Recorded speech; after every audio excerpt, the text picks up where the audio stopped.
Sci-Fi Track of the Week.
Hi.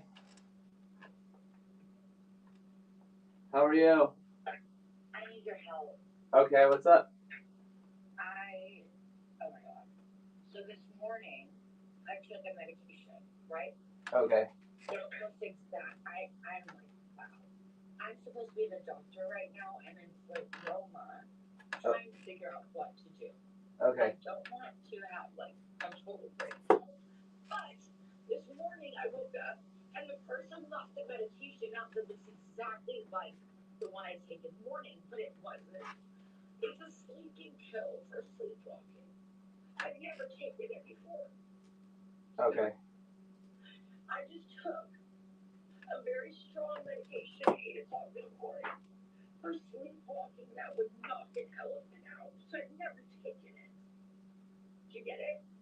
Yeah. It's not a drug. It's not a benzo. It's not a Xanax or anything like that. But it's called Prozac. It's for sleepwalking. They needed me. They needed me to be monitored when I took it, so I haven't started it. You can hang out here if you want. That's fine. Jonathan, if you just listen to what I'm saying. Yeah. It's a very, very strong medication that you're monitored under for sleepwalking. Okay. Yeah. I get it. Yeah. I mean, like a sleep study for 24 hours while they watch me. So I haven't started it yet. But I just took it by mistake on a Saturday morning. Got it. Okay. All right. So I'm just like, oh my god. So now, I was supposed to go to Spine Sport, just so you know. My driver that you know well, that he's an asshole, right? But he'll get you there. You get it? What do you need from me? I'm just trying to think this through.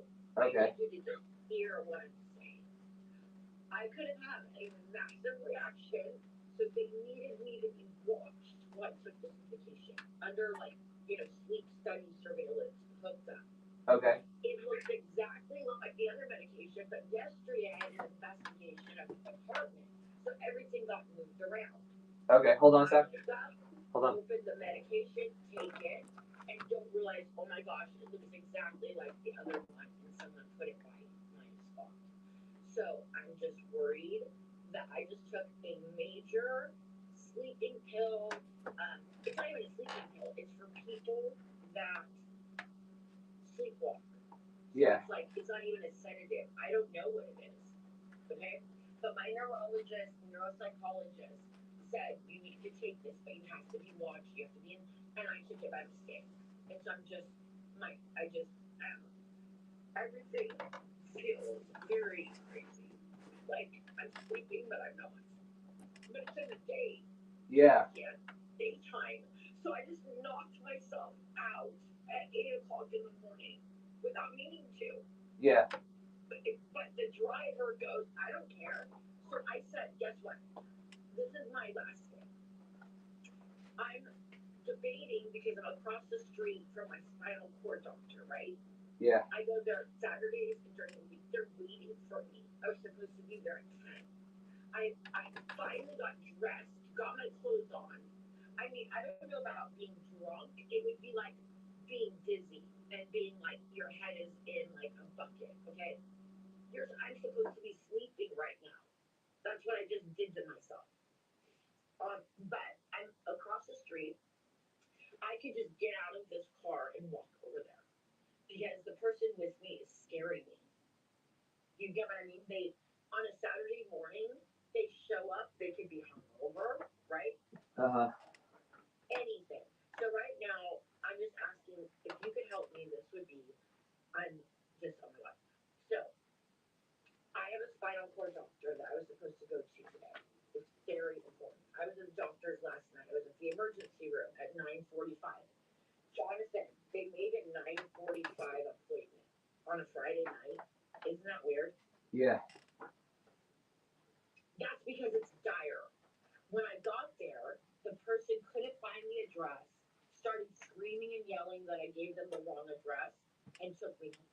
And I missed my ER appointment. Was it for UCSD?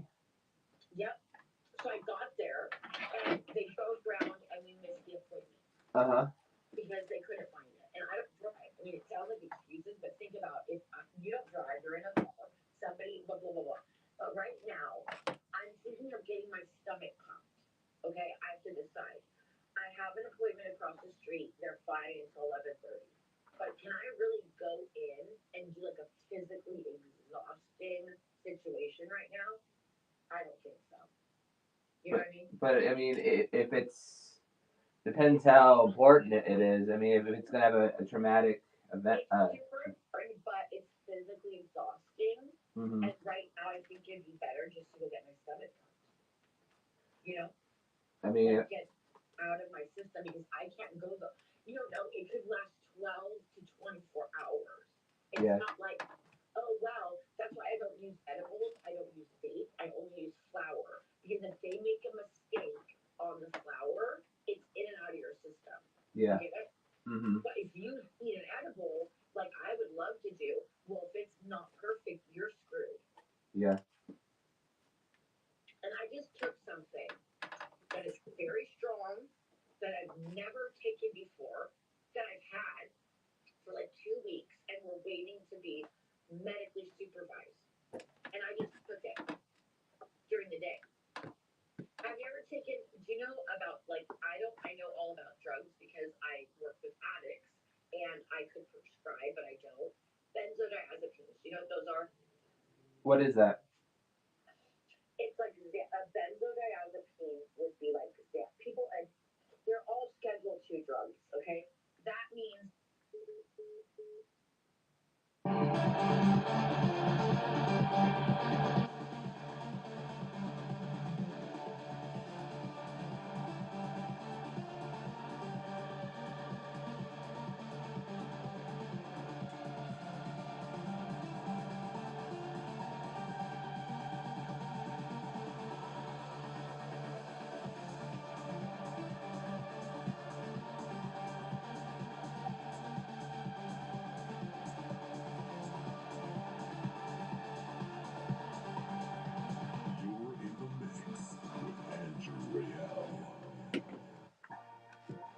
If Covered California isn't a health insurance company, then what is it?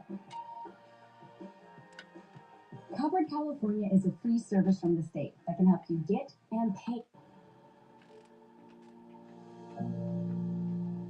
Tell me why you do this for. Does it make you feel better?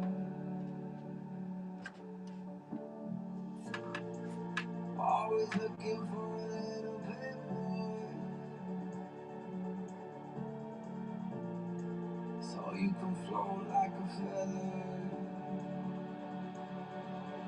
This temptation got me a little mistaken. Leave me with my breath taken. Will I ever land on my feet again? Motivation slips away like I'm faking. Leave me with this frustration. Will I ever land on my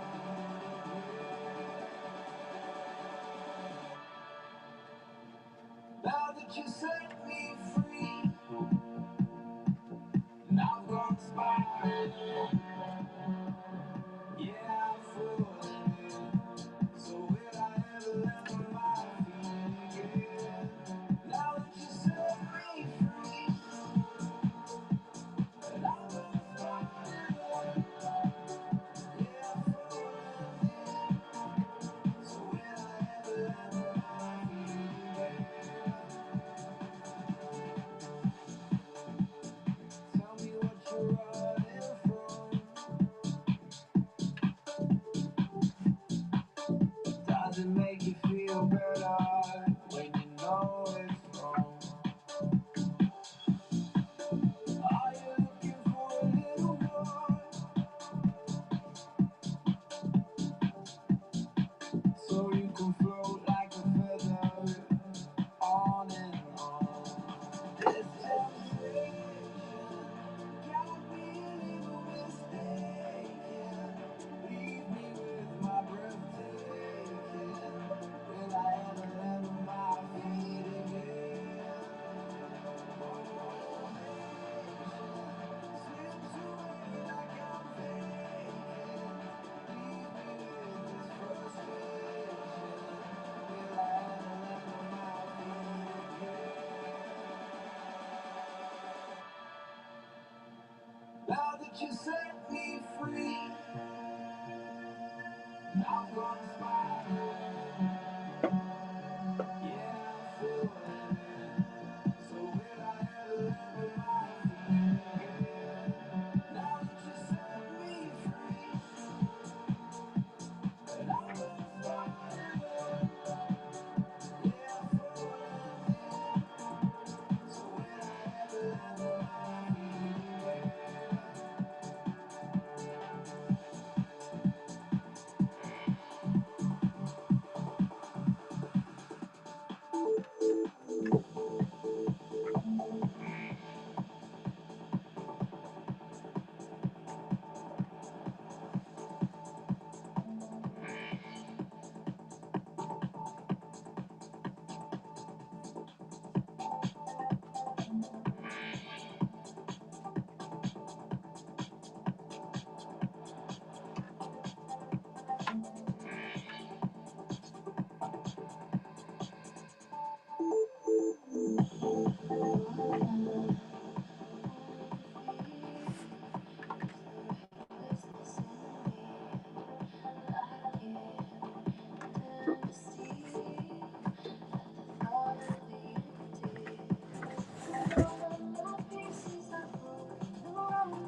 Hi. You got disconnected? Yeah, the second that the phone died, Yeah. person showed up to bring the keys. Yeah. Okay, great. God. But the phone just you understand my dynamic. At the end of the day, Jonathan, I have a lot of problems, but I also have a lot of assets and I'm not a liar and I am a doctor and I have used my life to help people, right? And I do believe in God, and I am going to heaven, hopefully. I mean, I hope I make it. You're going to heaven. But I hope so. I hope to God, but I'm telling you, I am very sensitive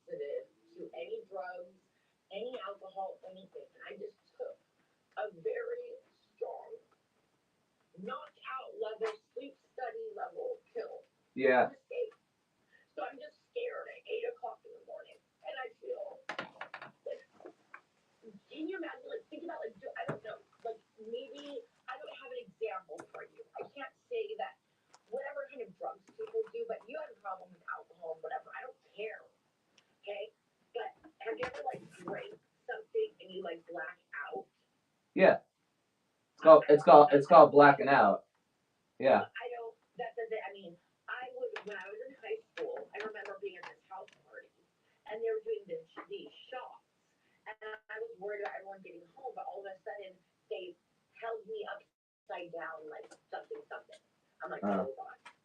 I was like 12 years old. Okay, I grew up very young, so I was like very young. My sister was with me, whatever. She was like not a good influence. Yeah. So all of a sudden, friends like pick me up, and I'm like doing a keg stand or something. You get it? I Yeah. party. I was at SDSU and graduated, not one party. Never. I'm not interested. Okay, I would party at my own house. I'm not interested in all of that. Yeah. What I am saying is that I just took something that was like drinking a bottle of like Jack Daniels or something Yeah. in the morning. Like, I don't know what it's like because I'm always hyper, so if I drink alcohol, I would just be more awake and paranoid and anxious and scared for other people and aware. You know, again, I was like young, very, very young, okay? Yeah. So now I'm asking you, so benzodiazepines is a class of drugs. When you have ADHD, I do. They tested my brain, electrodes, I've had it my whole life. People, Jonathan, what you don't understand is they want that diagnosis. Do you understand that part? They want it because they want the pills. They want the Adderall. Does that make sense? Yeah. So they fake it because they want stimulants. Well, I can't fake it, and I won't take stimulants. So I could have anything. Oxycodone for pain. Oh my god. You know what I mean? I won't take anything like that. That's yeah, full of opium. Yeah. But because of my diagnosis, that is why I just realized everyone is taking full advantage of me. People have shown up and they've gone, yeah, you know, that's why you're like, why don't you just hire someone? They're like, hey, you seem really hyper and you're skinny. And let me tell you this 55-year-old Mexican woman that I was gonna hire, hire means there's $15,000 available like this second, right now. We're talking on the phone, you were signed up, you would be getting paid for this conversation. Oh. Do you understand? Anything that anyone does for me vicariously or anything is paid. When? Now. It's 7 days a week. Right. So this second, tomorrow or Monday, I say Jonathan helped me, and then they allocate those hours that were already there to somebody, and they sent them a check within 2 days. It was $10,500. Really? Just for having a conversation like that? Wow. The government sent within 2 days because I allocated those. Like every single day, every single day I'm covered for $1,000 at least. Okay. Yeah. If nobody uses the hours, the money goes nowhere because I set it up like a trust fund. It just goes to the person directly. You got it? So they don't have to worry about me writing them a check or having the money. It goes immediately to them. Yeah. Last time it was a Wednesday, and by Friday they had 4 checks in the box with worth over $10,000 because there's $150,000 just sitting there not used this month. Do you understand? Every day of the rest of my life has been paid by me to be taken care of. The money's there for the day. If someone doesn't use it or lose it. But today, if somebody worked for me on Monday, I just say who worked and they pay it. I'm not a liar. But they got really greedy, Jonathan. Remember? They got very greedy.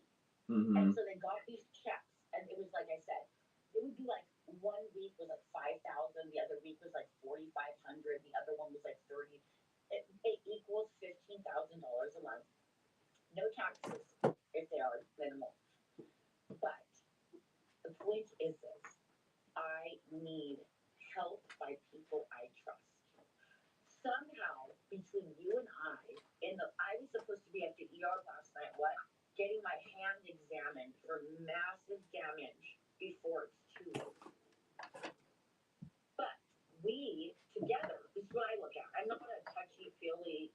I'm a business person, right? Yeah. We both have to live. We have bills. I need time. And I have all the money in the world, but I put it in a fund for health. Do you kind of understand? Yeah. $100 million suit. The lawyers got paid. I didn't even sue anybody. It was a personal injury case. Everyone got paid big. 3 lawyers, trial attorneys, and all this stuff. And then I got the residual, and I put it into a fund, basically to use to take care of myself for the rest of my life. Because I can't work if there's no one there to drive me. You know? Can you prove that to me? Prove it. Yeah. Sure. Okay. What do you want me to prove? What do you want, the court documents recently or what? Yeah, something that would show me some proof that you're telling me the truth. Just curious, you know. Why would I be lying? I don't know. Why would I even think to make this called IHSS, in-home supportive services? Like somebody will die within a year if they're not helped. So they give you money back from court cases to get help. It's called IHSS. I've had it for 7 years. Mm-hmm. And that's in-home support services is through the government and the state of California. So you work for the union, basically. The people that work for me are signed up with the union. They don't work for the union. They're just good to go. They get full benefits, everything. But sure, let me take time to show you. Cool. There's a 60-page document, and there was 2 recent hearings. So it might take a little reading, but it shows you can brush Jasmine's hair. You can make sure she gets food in her mouth. You can take her places. You can talk to her plan, write lists. Oh, go to physical therapy. You could be paid to come to my house and work out with me. That's hot. You can come to my house and you clean and take a shower and do your laundry too. And it's all paid because right now, Jonathan, it's being thrown away. And I'm suffering. It's not like a business endeavor. Paid to jerk off too. It's a health condition. Yeah. Okay. Mm-hmm. Nice. So, because you're it's not nice. It's I am not a liability. That's a very nice thing of you to do. But you know what? I'm not a liability, but you know what I need? People that I can trust, and that implies sobriety. You need people who appreciate you. Appreciate the opportunity. They don't even have an associate's degree. That pays more than a doctor of psychology, clinical psychologist that has gone to school for 15 plus years in full practice. And these people don't need an associate, a certificate. All they need is me to say they help me. That's it. Yeah. So Jonathan, you know what matters the most to me? What? Oh, by the way, if you want to have sex, pick rocks. I'm not interested. Maybe if I marry somebody down the line. Okay, that's not happening. Why are we talking? It's just not in the cards. I'm not your girlfriend. I'm not here to ask you for that, but okay. If you ask the other night, you were like, we should have. I'm like, no. No. And then you go to this meeting, and maybe you meet up with Sasha, or you meet some girl that you like, and I don't talk to you for a few days. Am I going to be worried and tripping and upset because I shared my body with you? I don't need all that. I don't think it really goes that way, but sure, whatever. Well, if you're sharing your body with other people, I'm just not interested. No, there's no one else. I don't. Nope. Because if I hug you, I'll hug, your girlfriends or something. I just don't do that. I'm not a hug. I don't hug people. I actually am. Somebody, look at let's say this guy Bob Joe, he had sex last night with some witch or something, and I go hug him. I feel their energy. I don't even feel yours anymore. If you're having sex with other people or whatever, you get what I mean? I take it on. Why does God want us to abstain from sex until marriage? Because every single time that we have sex, we give our bodies away, part by part, piece by piece. Then when we actually find our husband, we have nothing left. My, kitty cat has been spread all over town, and every guy has connected to me because I'm a deep person, right? And then when I meet my husband, I've got nothing to give him. And it hurts. And today, if I was having sex with this guy and he was doing what he's doing, he's a driver, I'd be devastated. We don't have sex. We don't mess around. I don't care where he slept last night. I'm just some guy that you met that drove you somewhere in the app. No, you're not. You're a smart guy, and I recruit people that I can trust. When I say recruit, I mean military. Like military, I was in the military. I was under the GI Bill. Was I a soldier? I was under the GI Bill for 4 years under the U.S. government, the VA, Veterans Association. Okay, I reported to them. I'm not military, but I work for the military. Oh, yeah, you're like a civilian worker. As a civilian for the military. But before I worked as a civilian, I was basically military. Like Yeah. I didn't go fight, but I showed up at the VA versus the office of the registrar. They made the decisions. They enrolled me. Uh-huh. I had to, they wanted me to work for them. I worked for the government. That's not stupid stuff. Mm-hmm. So look at how great I am. No, but you'll hear the same stuff. Jonathan, I started working at 14 years old. I told you, for the National Parks and Recreation. Wow, that's hot. And where else? The library. So 3 days a week I'd get picked up from my house. I would go to work 5 days a week, and they would pay me. They'd pay me to help my family.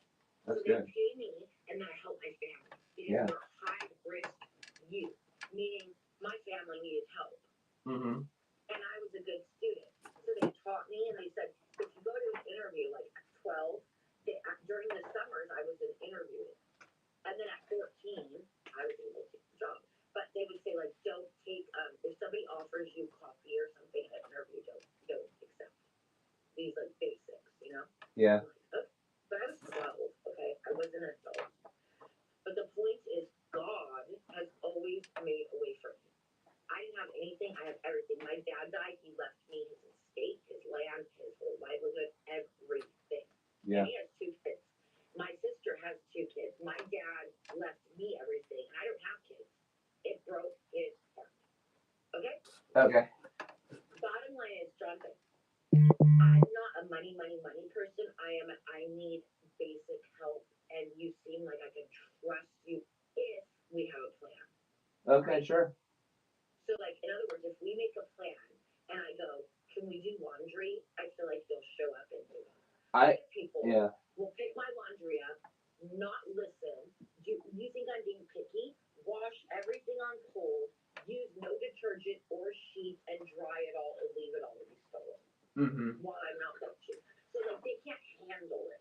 I, like, put a note, warm, full detergent, wash the clothes in the dryer. When I go down to the dryer, all my shit's everywhere, and they're out at the store. Because, again, all my clothes have been stolen multiple times. So, like, that's pretty easy. You can even do your own laundry. Just watch the clothes for 30 minutes while they're in the dryer, right? Yeah. Because otherwise, it's open ground. So, Jonathan, it's really stressful, but the good news is that this isn't just a bunch of BS. This is real. You have an opportunity. Why? Because I've kind of vetted you and decided that no matter what, you aren't going to be a dick to me tomorrow. You're not going to be demanding, and you are kind of who you are. I'm going to be like this. I just took a sleep pill that could knock an elephant out. So if I'm being rude to you, I'm sorry. It's what? 10:47 in the morning? And I took something that someone would take like at a rave to be knocked out all weekend. No, I appreciate having a conversation with you. Definitely. It's just the truth. I'm scared. Look, you go to raves. What if someone?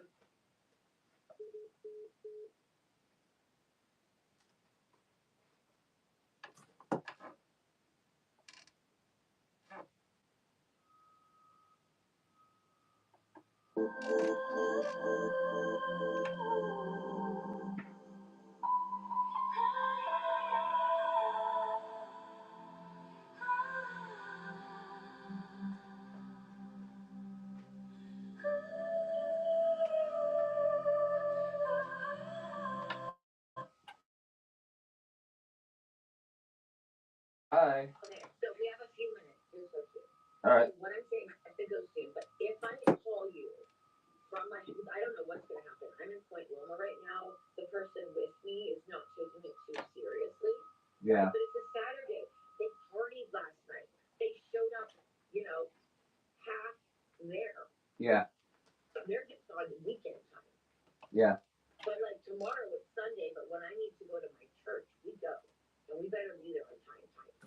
Yeah. And they enjoy the service and they get all the good graces and then they leave, but they're paid just to get me there. Yeah. And they go anyway, and they go because they want to go. They ask me. I've got like 15 guys that want to date me at the church that are Christians, but I don't go with them. Do you want to know who I take?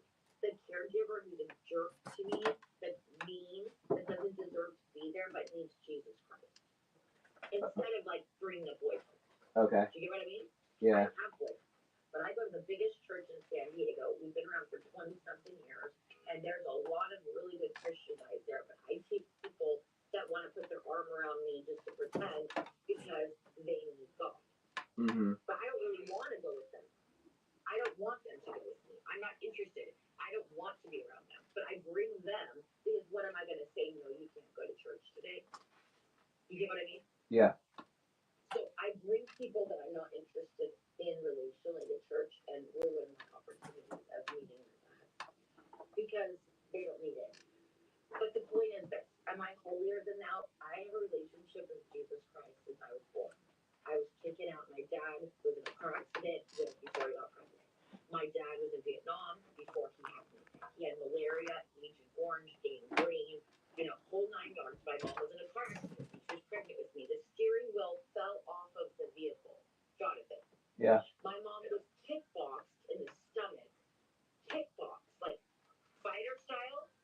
And then I came out a bloody mess, but I was early after she tried to abort me. Wow. I get it.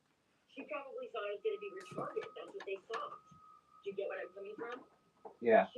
Somebody kicked her in the stomach and she started bleeding and I was 7 months. Wow. So she had an abortion. But because she probably thought the baby was going to come out half dead. But when she had an abortion, I came at 7 months, 2 months early. Yeah. Okay? But the devil has been on my back from the time I was conceived because he knows I'm a threat. I'm not Jesus Christ, but I love him. And God knows the future. Am I chosen, by the way? Lastly, there's this whole ideology about chosen people. Who am I to say that I'm chosen and someone else isn't? I have a special... One second. It's 2,000 or best offer. White boy, Josiah. Okay, go ahead. Sorry, I was talking to someone. You don't have me online, do you? No. Okay. So when someone says they're chosen by God, it sounds crazy. It's like, how could I be chosen and have like a privilege when everybody is, God created everybody to find him, right? Mm-hmm. Like, he made everybody to come to him. We're all his children, so why would I be like elect or something? That's ridiculous. But it's because, again, God knows the future. We all have free will, and he knows that I chose him in the end, right? Yeah. If someone showed up today and said, take the mark of the beast or cut your head off, I'd cut my head off. So he knows my heart. God doesn't go by what we even do. He goes by our intention. Today, this guy had the intention. I missed my physical therapy appointment. Last night, we missed my doctor's appointment. Why I got there and I was so upset. I told him to take me home. When we left the emergency room, my blood pressure was so high they would have arrested the driver. And I think he may have been drinking and driving. You get it? Yeah. So they test me. I'm straight. They do every single solitary drug test you can imagine. Meaning within an hour of use. You can't get away with anything. I have that on my record. They do a black box warning. I go in there. They do a full blood drug everything test. Then, if I'm acting a little bananas, they're going to look at the person with me. And the person with me was 45 minutes late, acting crazy, and may not be fit to drive. Right. But instead, I opted to miss my appointment because if I went in, they would have come out and arrested him. Right. Even if it was just negligence. And that's a federal felony. It's prison. You don't go to jail when you're dealing with somebody who is disabled and you're their caregiver. Right, you go to jail for that. Yeah, that's true. So Jonathan, I missed my doctor's appointment, my ER appointment last night at 9:45 because the person got there at 9:42, couldn't find it, drove around and refused to let me out for 45 minutes at the car. So I jumped out and proceeded to walk home. But at the end of the day, I thought they might be arrested, so I decided to just get in the car. And the doctors, all 3 doctors came out, police came out, they said, can we take you? I said, if he'll give me a ride home, it's better. He took me home. But he would have been arrested, and it wouldn't have been pretty. You know, this isn't a joke. So, in other words, if you have two people, one has a medical condition, one's their caregiver, one's paid billions of dollars, and one's drinking and driving a medical patient to a doctor 911 at 9:45 on a Friday, who's going to be in trouble? My family is chief of police, by the way. Right? Yeah. So I just told them my family's chief of police. I will go with this person home, and they're like, "Are you sure? Are you sure?" Because I went in the hospital, Jonathan. They would have kept me because of my blood pressure. Yeah. I would have been stuck. They won't let you go. Once you go inside, they're like, "Oh shit! If you die, we're liable."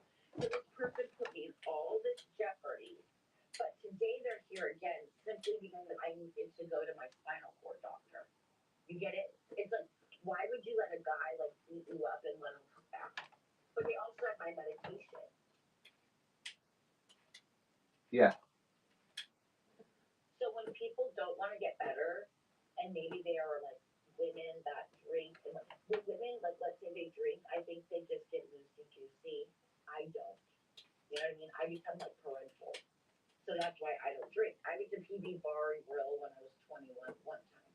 That was it. That was the extent of my fun. I would take pains because the manager and my friend drove, and there was a pianist there that day, Vanessa Carlton, and she'd be making my way downtown. You know that song? Yeah. Making my way downtown. So I went and watched the pianist on my 21st birthday, and someone vomited all over. Oh, the Adrian Brody movie? Nope, Vanessa Carlton. The- Pianist. There's a Adrian Brody movie called The Pianist. It's really good. I know that movie. I'm saying Vanessa Carlton. I went and watched her on my 21st birthday. Oh yeah. And there was all over the car.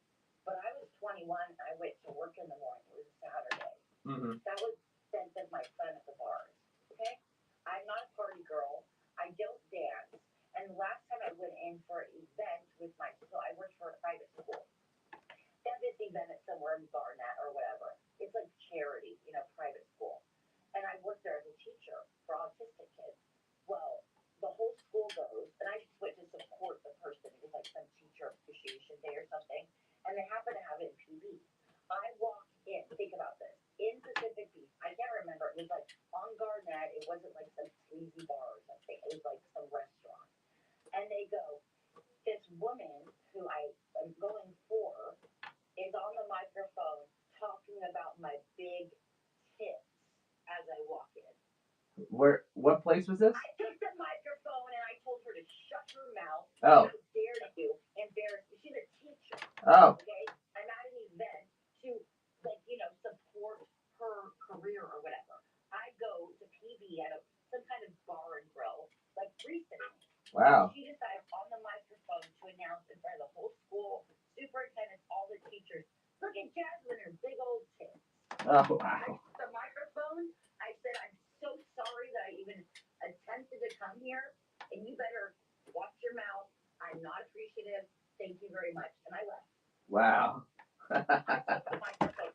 But can you imagine where I work is all there for an event, and I walked into that because I was blasted by 10 o'clock in the morning. So I don't know who I'm dealing with anymore.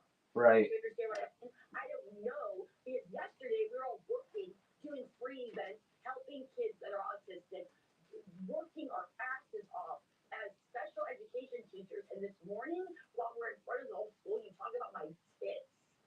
Oh my God! Oh my God.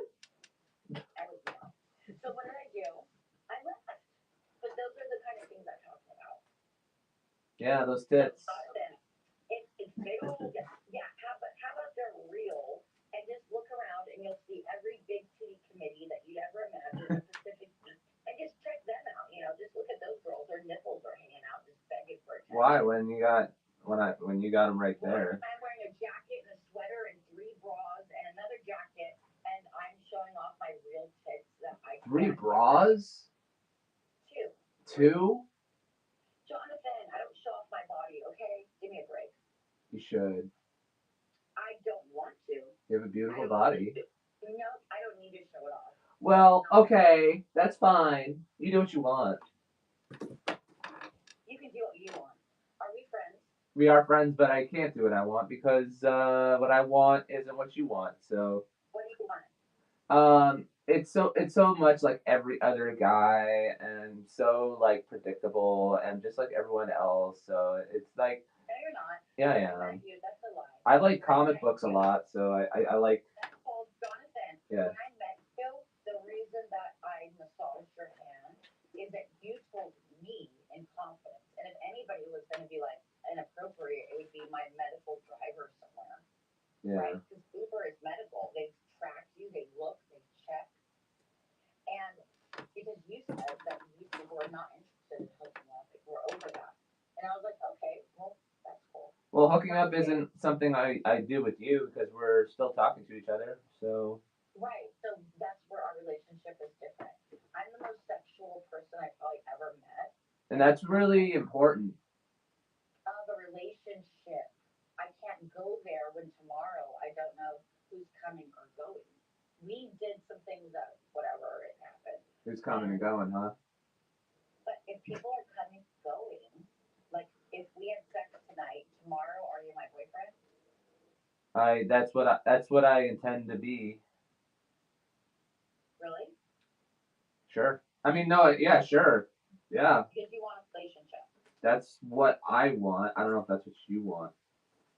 Well, you're saying that you want sex, but a relationship is first. So yes or no? Like, Yeah, because this is this is like a relationship, but um, if it's, you know, what I want isn't necessarily what you want, unless you can meet me somewhere down the line, you know, it's called a commitment. and that's something I do. And I just, people don't, they think that's old fashioned. Well, I don't care. You know, guess what? I'm the person that doesn't get down and bikini time and beach babes, and every guy's like chasing me, and I'm ugly. I don't even take care of myself. I kind of work out. I just mainly try to eat. So I don't even try, but they don't care. They care about people can see something deeper. And if I'm like, if I hug someone, sleep next to someone, maybe kiss them, I can't do that with the next guy. Mm-hmm. Well, you just need to, put that whole perception aside and just focus on Johnny here, and let me know what you think about me. Am I that guy, or Is your name Tony? oh, No, I seriously, it's kind of like my nickname. that's fine. When I call you Jonathan, do you not want me to? It might sound momish. I like Jonathan. I feel like it's cool because it's like authoritative from a female. John is a John. Okay. It's like I like it. No, I like it. I like it. I like it. I like it. I like that you say Jonathan because it's kind of like a MILF thing. Okay. But I'm a mom you'd like to fuck that doesn't have kids, so I'm not a mom. Yeah, but it's like it feels like like a bossy mom, and I like it. Okay. It's hot. Well, that's because I care about you. In the Bible, in Hebrew, because while I'm sitting in the car, I could go buy anything I want. I could get clothes. Mm-hmm. I could go in and get jewelry, clothes, shoes, bags, and I'm sitting in the car talking to you about your name on a Saturday.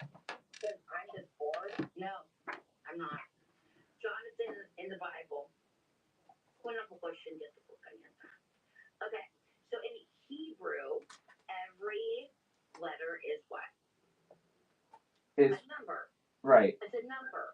So when I say Jasmine Rain, when I was supposed to be named Stephanie, and I came out 7 months after an abortion, and God told my mom in Wyoming, where there's no jasmine flowers and no rain, your daughter's coming out, and this is her name. Okay? In Hebrew, and when I go into stores and Persians, it's like a quintessential Persian thing.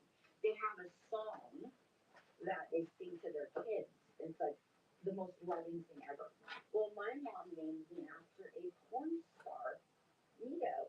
Did you know that? No, I did not know that. Yeah. So everyone snickers and dickers. And all of a sudden, I had AOL when I was like 12. AOL, you got mail, remember these old bits?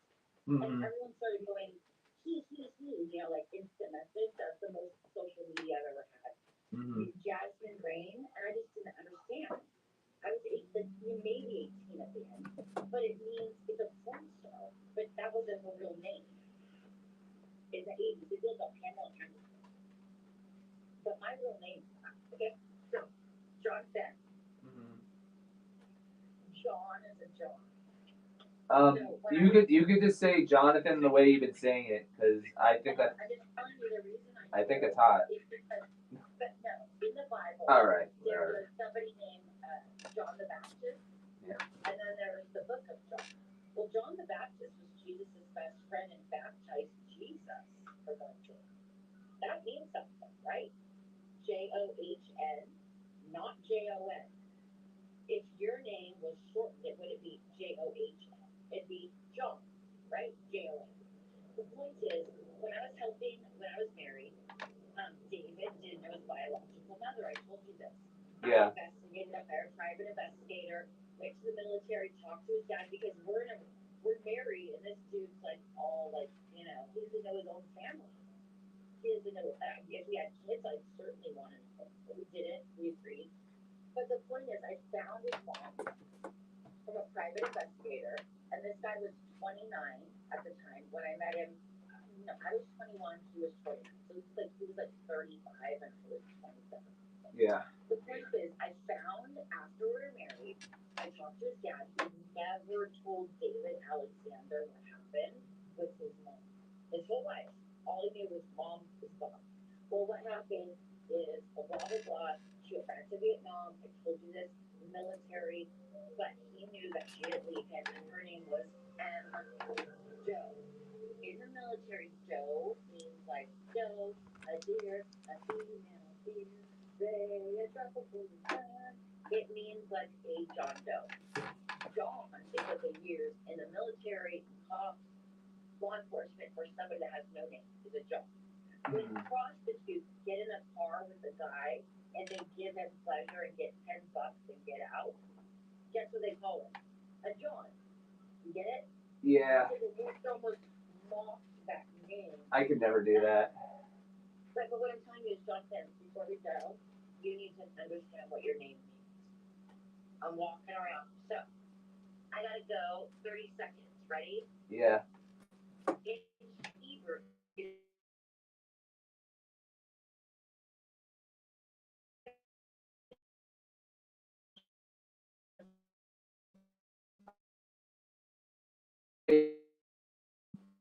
Mind budget. Jewish, your blood is your religion, right? Like if you're Jewish, you're Jewish. I have Jewish blood, but I'm Sephardic. I told you that already. Yeah, because you were adopted into another family, right? No, I was with my family. I chose to stay with a Christian family, but I always knew my own family. Right. My mom had a baby. I'd go home and take care of her, but I just didn't want to go. I was adopted, meaning these Christians took me over. End of the day, Jonathan. Yeah. Is a figure. Ready for this? All I did was put Jonathan in the Bible. Jonathan, not some John, Jane Doe, John, nobody who knows what that means. Nope. It's a figure in the Hebrew Bible's book of 1 and 2 Samuel. You know that? And it's known for loyalty to his friend David and his role as a leader in Israel. King David is pretty prominent. Jonathan was the eldest son of King Saul of Israel and a member of the tribe of Benjamin. I'm from the tribe of Leviticus, just so you know. He was in line to become the second king of Israel, but this never happened. Jonathan was a skilled warrior, archer. I know archery, fencing. I know how to do all that. And sling thrower. He was also known for his strength,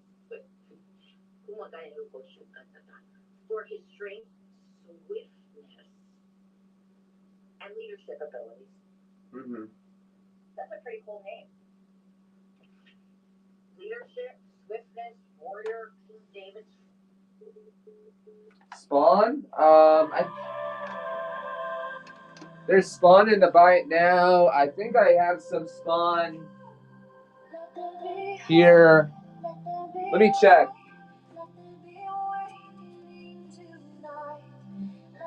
Oh, here's I don't know if you want this as a Spawn cover. Voyages, issue 2. He's not in it, but he's on the cover.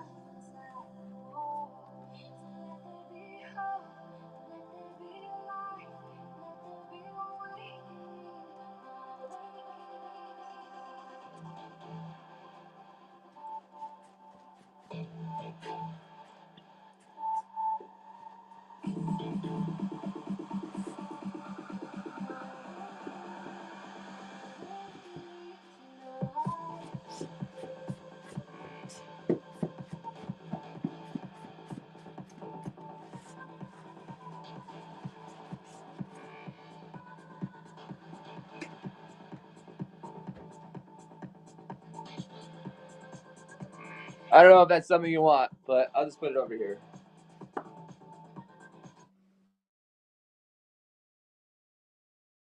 I can't hear you. Is it your phone? It might be. My only living relative has a 630 number, but they're from 646 New York, I guess, where my mom was born.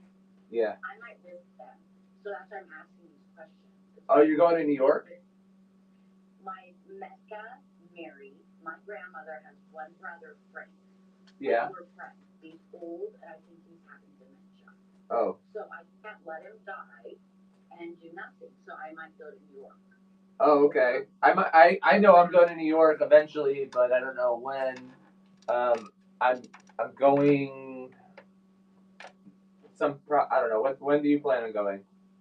I mean, I'm going probably during the holidays because my dad died around this time, and I'm not. I mean, the holidays. Wow. I know you can celebrate Christmas. Really, my church does this $1 billion thing. I told you. Right. Christmas is just gifts and world getting all frenzied and all that. But at the end of the day, it's hard because I'm the youngest here, and I have one living relative. His name's Frank, and again, he's like my mom and I have a relationship. I have one with her mom. It's her brother, and when she died, now he's like wanting to connect, right? Yeah. I have to go, but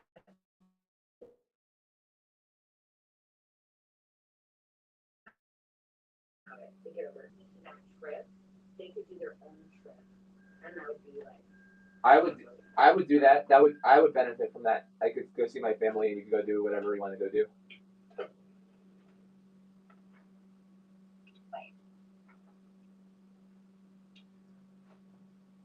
Okay, sorry.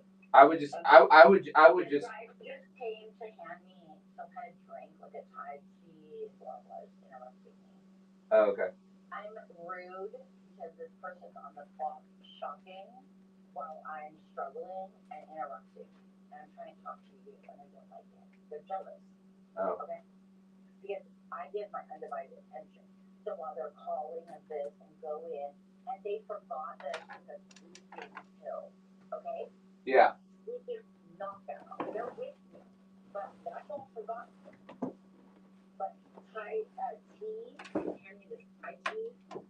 I'm sick to my stomach. Okay. I'm also needing like someone to accompany me because I don't need that, but their trip's covered because I need to work. Okay. Like flights and all that, you're with me, so that would be you're going for me to see my family. But then you could go do your own thing, and it would all be covered. I think that will work out really nicely. That would be really good for us. Well, you're not getting any younger. If you have family, I don't know what kind of your mom is just a weird dynamic. Oh. I don't know. Okay. It's like you're close, but you're not.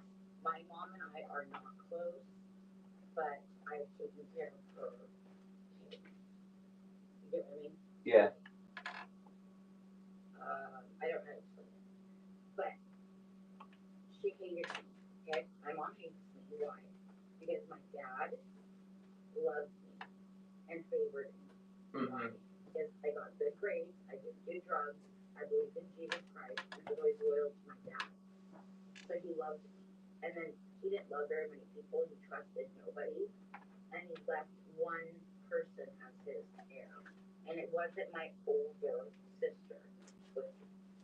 But I'm also lastly deciding if she's even my sister. I asked her for a paternity test. She went hog wild and said that she made a mistake. She's so sorry she stole from my dad. How could I ever forgive her? I'm not. Yeah. So there's a lot happening, but she sent a brother that was supposed to be my brother to collect money because he was actually my half brother. She's not. So you see what happened after my dad died? The truth came out. But she's not his kid. And I am. My dad favored me because loyalty. You know, military is all about loyalty and trust. So just like you, right now, this person, let's call him John Smith, he's here, but he's hurting me. He doesn't care. He forgot about the pill, missed PT, shopping, handing me things, just waiting for me to tell him the next step, right? Because he's afraid of me leaving because I will do that. Once somebody crosses me too much, I decide that I love them, but I want them out of my life. Okay? I don't want the negative energy. I don't want the demonic, evil, whatever, world. So right now it's like saying, Jonathan, I don't know you that well, but I think that you're trustworthy. And that's extremely important. That's a deal breaker. Yeah. Because other people, they could be here with me all week collecting thousands of dollars, but I don't trust them anymore because it's gone. You know what I mean? Like, if your wife cheated on you and you walked in and she had someone in your bed, you'd probably not like hurt her, but would you like go back to bed with her the next day? Oh, if she did that, that would be a game changer for sure. It's done, right? It's over. There's no marriage. There's no loyalty. If you go and have sex with other people, what is a marriage? Right. It's over. Yeah. So at the end of the day, I told you, my husband didn't have sex with anybody, but he started maybe doing steroids or something. Never did drugs, didn't drink, smoked cigarettes, smoked pot. We did pot research, marijuana research. We have to send, I told you, people would have to come to the house, test it out, send it off, because we didn't use it. You know what I mean? Yeah. We didn't drink, we didn't smoke, we didn't drink coffee. I don't think he masturbated. He works out like 15 days a week. Didn't masturbate? 6 days a week. I mean, he's just not this. Masturbating is good for you. You should. What I'm saying is that guy is so Thank you. narrow. He doesn't even believe himself. It's like that. It's like too much. Do you get what I mean? It takes a lot of the stress off. Right, but he works out, works, just hard, does stuff around the house. But listen, I left my husband because I no longer trusted him. Because he hurt my dog, remember? Yeah. He hurt my guard dog.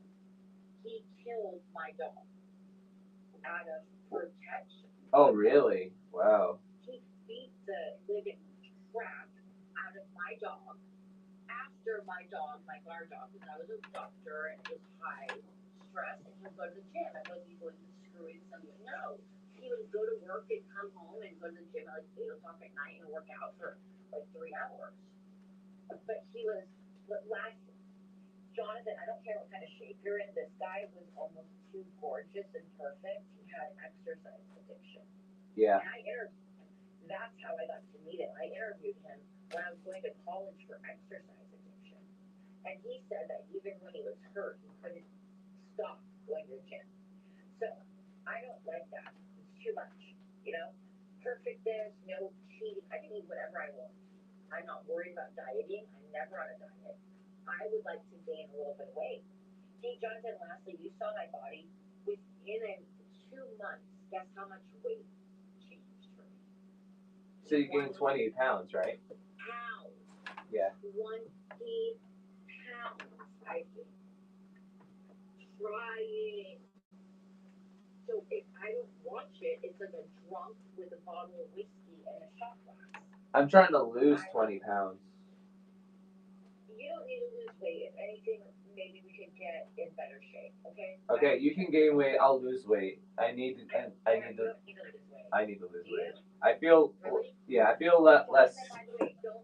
Sorry, I'm a weight loss consultant. Don't listen to me because I wouldn't really notice with you. And if you are overweight and you want to feel better about yourself, you should. Yeah, because my metabolism's all messed up right now because I've been gaining so much weight and then eating like. Are you fat? I wouldn't say I'm fat, but I'm just overeating. Like I'm not keeping track. Like because I drive a lot. I'm driving a lot, and You're eating. and I'm eating more than I should be, and my And you're sitting. And you're sitting. and yeah, that too. So my metabolism is all screwed up. I got it. I gotta go. But look at Okay. one thing about you is I've had. Why do I frequent people that are drivers? Because I'm with them 6 days a week. Yeah. You get it? Sometimes 7 days a week. Church, this every day. Physical therapy on Saturdays. The doctor's appointments. Friday night, 9:45 ER. Right. So I frequent people that drive. So what they say is that their shoulders in pain. They gain weight. They're and I don't notice. You know, but don't ask me because I just won't notice. If you got heavier, I didn't notice. I'm just trying to keep the weight on. So I don't look fat to you. Great. But 20 pounds, if you took it from my body, can you imagine how thin I would be? I don't know. I mean, you look pretty thin. Right, but minus 20 pounds. I don't know. 20. That's what I'm at now. 20? I weigh like 1.5. 20. So long story short, About 19. I want to weigh 120-ish. And right now, I don't know. But I do know the last time they checked, they wouldn't do surgery because I was 105.6. I'm 42. Okay? Yeah. That is not acceptable. I'm not 5'1". Long story, end of the day. Hey, you are, to me, what are you? Attractive? I just don't care. Okay? I see it Thank all you. day long. I see every day, beautiful, beautiful, beautiful, perfect bodies. I've worked in private practice where there's a modeling pussycat dolls right next door. Nice. So I got to see the perfect everything. If I paid attention to how I look compared to other people, I would get depressed. If I knew what the fashion was, I would compare myself. If I knew how inadequate I really was. But I just don't, it's like out of sight, out of mind. Yeah. Right? Yeah. Lastly, you and I could do a few things. If you even dedicated to do 2 days a week at my gym, I could give you several $100. 2 days. You come over and you make sure that I just stay there and you'll have a seizure. It's like several hundred. You're like, if I have time, well, I need to go. Would it be cash? They'll send you a check. I'll take cash. I don't have cash. But in the meantime, I'm fine. If you can provide any help this week, I'll pay you cash. Cool. Sure. Okay. And then guess what they do? Then they say you pay cash and you need help. I need help. I'm not gonna be under the radar for this at all. No, you're not under the radar.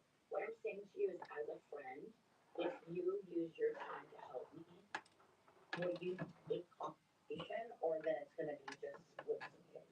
I'll take cash from you. I mean, I've taken. Well, then I think commit. Great. You've given me cash before, so. I have. Yeah, when we first met, you gave me like a $7 tip. Oh God. Yeah. Oh God. It had an odor to the money. Smelled like it was like I don't know, like maybe Old. and it was like kind of soft and maybe a little moist. I threw it away. I hate money. Oh. Anyways, it's gross to me. Bank. I went to the bank. There's defecation on money. Yeah. There's blood, there's cum, semen, vaginal secretions. It's really gross if you look at it under a black light. And then I gave you $7. Oh my god. I give the person that drops off last night a hot dog $7. Wow. If I have it. But in the meantime, Jonathan, I need help with trust. I have a lot of people that want to work for me. I don't trust them.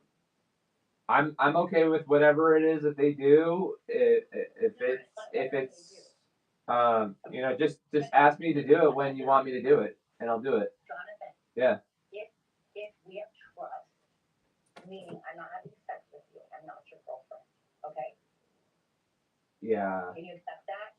And if a relationship develops down the line, well, I'm single, I don't have kids, I'm not married, and I'm available for the right person. See, like that's why I don't want to do this because it's either one, you either do one thing or the other.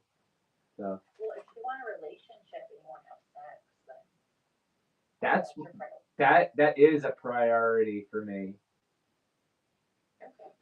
And so if I were to work for you, I think that would get in the way or be a negative impact on that. I'm not having sex already, so it doesn't get in the way of anything. But I can pay you cash if you have time. You could say, I'm going to come for 2 hours. We could do laundry together. I'll wash the clothes, or this or that, or eat, or go to the grocery store, go to Sprouts. You like Sprouts? Sure, whatever. Yeah, I can come for 2 hours all over the place. Yeah, no problem. Jonathan, I am not attractive. I don't know if you've noticed that. I'm 42. I think you're attractive, so I don't know what you're talking about. Okay. Well, maybe take a closer look. I do. Okay. You weirdo. Oh, that's right. You had your hand up my vagina. It was great. It was great. Right. I loved it. So you got to. It was amazing. Okay. Oh my god. It was so great. Oh my god. It was so amazing. Okay, well guess what? You can tell I don't have sex very often. I haven't had children. It was so good. But these guys talk about this stuff. So like if there's this lady that's like a hoe and she wants like some big old, you know what? A guy might, let me tell you this. You said you have a big thing. I'm scared. I don't need that. I'm average. I'm average. I don't need all that. It's too much. It doesn't attract me. Okay. But Jonathan, guess what we did? We spent, while there's somebody sitting literally outside the car, waiting. Okay? Mm-hmm. Waiting. You want a picture? They're probably an attractive guy. You know, who cares? And I was married to the Ken doll. And I was Barbie. Yeah, right. But the point is that looks don't, beauty is fleeting and charm is deceptive. I love God. And at the end of the day, I'm not going to hook up with other guys. I could live in TV and you don't have to worry about me getting drunk and going to a bar on Friday night. You have to worry about me screwing your friend or taking their money or stealing. So that is what is attractive, okay? You see my heart. If you think that there's anything, it's that. Yeah. I want you to learn this lesson because when you get married or something in the future, you might think the person is beautiful, but you see beyond, like everybody does. They're actually paying attention to the vibration. Yeah. It's consistent. And I just took, by the way, last thing, Jonathan, if I call you in an hour, I'm inebriated. I'm driving drunk. No, I took sleeping pills at 8, actually 15, that knock an elephant out for sleep stuff that are very strong. They're not drugs. For someone like me, they're something that would just take you out so they could investigate your brain under surveillance because it's so dangerous. And I took that mistake. Yeah. To show you how close they look. Because the person with me doesn't want to count the pills or pay attention to what I took. So I'm going to take the pill bottle right now. It's called Prozocin. I'm scared. Jasmine Alexander. Take 1 capsule by mouth at night. It may cause sedation, dizziness, Yeah. Mobility. Okay, I think Is this prescribed? yes, and I just haven't taken it yet. It was given to me on 7/11/11. Okay. So on 11/11/24 it was good. I haven't used it. Okay. I didn't have the right environment to do that. Today I took it by why? It was left out under department specification yesterday. All the pills were laid out incorrectly, right? They look almost identical. One is peach and blue, and one is orange and blue. So I'm such an idiot. No, let's just take a look. But Jonathan, if I drop dead or something, please tell them what happened. I'm serious. You have no idea. Who knows what could happen? Yeah. I mean, so like right now, with the broken hand, hey, the fire department was pretty adamant on my hand for the super messed up, right? Yep, they were. So I'm gonna do this. I'm not like, how do I put it? I don't want to get mad because I'm not mad. I'm scared. When people, let me ask you a question. Anger is a secondary emotion. So if someone's angry, even if it's underneath the anger, it's never anger. Hurt, betrayal, right? Yeah. I'm hurt. I'm not angry. I'm scared. I'm struggling for my life. I was at the ER last night, 9:45 on a Friday. Doctors today on a Saturday, and I can't get there when I'm with a medical driver. And I've taken sleeping pills that would knock a hippopotamus out. Yeah. Not even sleeping pills. Something for a sleep study. These aren't sleeping pills. These are not sleeping pills. It's something for someone with a brain injury that needs to be investigated, and it will totally knock you out. And here I am. How many hours later? It is 8:15. So I'm gonna say a prayer. Okay? Do you mind? Go ahead. If I need to go, but I can't because I'm too sick to really go out and deal with it. But can you just accept this photograph? Ready? Sure. You give me 20 seconds. Go ahead. It matters. It makes sense. They gave me something that looks almost identical, and I have to take. Oh my God, Jesus. Okay, sorry. I'm gonna put it on my lap. Ready? I'm gonna take a picture. It makes me so upset. Nope, I'm good. Okay. Picture. Okay. Have you ever met anybody like me? No. I definitely not. Why? I've never had this much interest in anyone before. You shouldn't be interested, but I do want to send you before the phone dies again. Can you text me? Please text hi. Sure. Sure. What's that? A lot. I'm just inundated. Sorry for actually pushing you and hurting your hand. Look at Joe. No. Excuse me.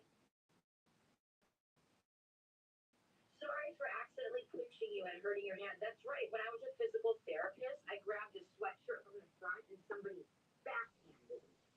That's why there's a swap right now. That's what happened. Yeah. You hear me? They backhanded me. They're 6'5" and 250. I forgot about that. I'll send it to you. I was trying to keep you out of my face, and the diving into the front seat had to stop. I need a sweater. I was getting out. Okay.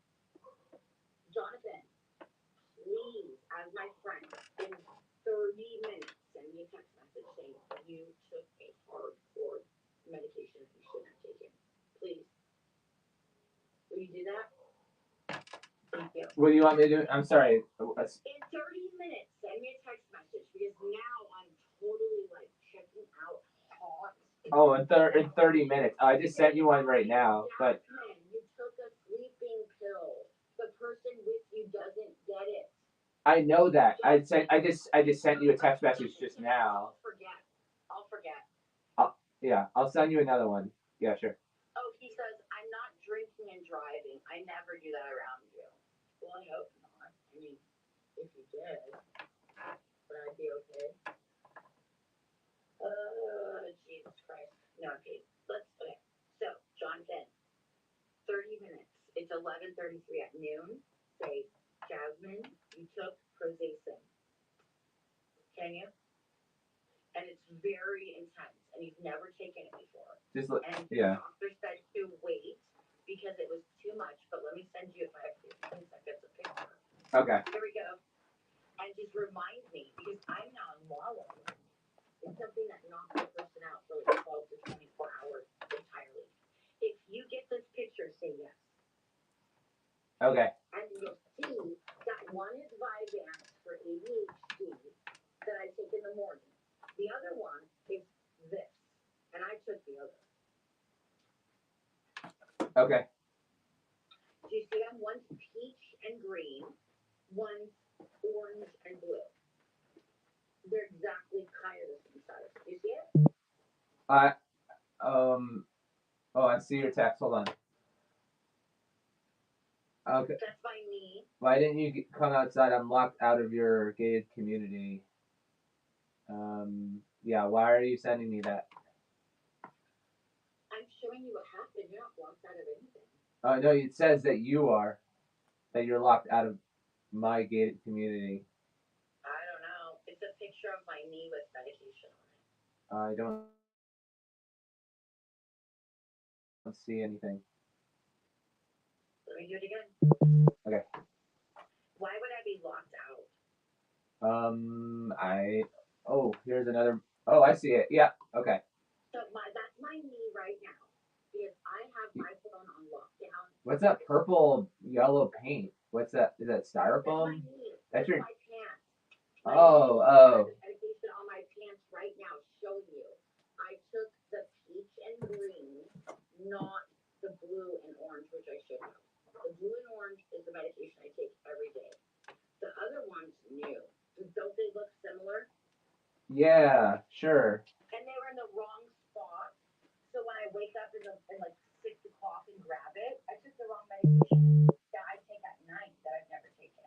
Yeah. I'm struggling. It's for people under a sleep study that they knock out, like ketamine. Yeah. Lastly, Jonathan, have you ever heard of Special K?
No one ever takes a walk.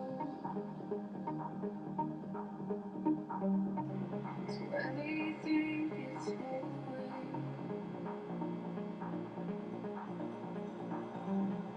When I feel it's all alone,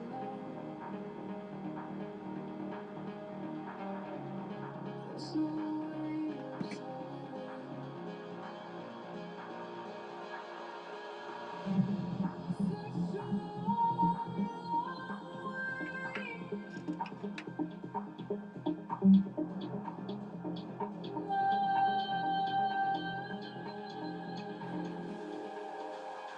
Can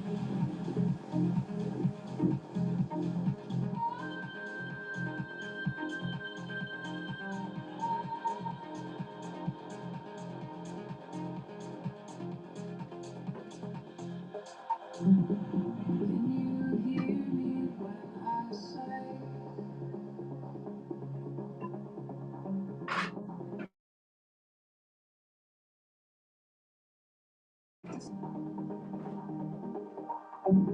every time I shy away, I'm still here waiting.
Indy has affected my confidence. My wife, Sherry, says it doesn't matter, but it matters to me.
We have only just begun. There will be another dawn. Staring through the fire to reconcile the demons from your past. From your past. And if it takes you higher, we both know the memories will last. They will last. I long to be without a care. Are you with me if you dare?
part of the FOH compilation will be coming your way very soon, and I'm happy to announce that it will be called Metropolis.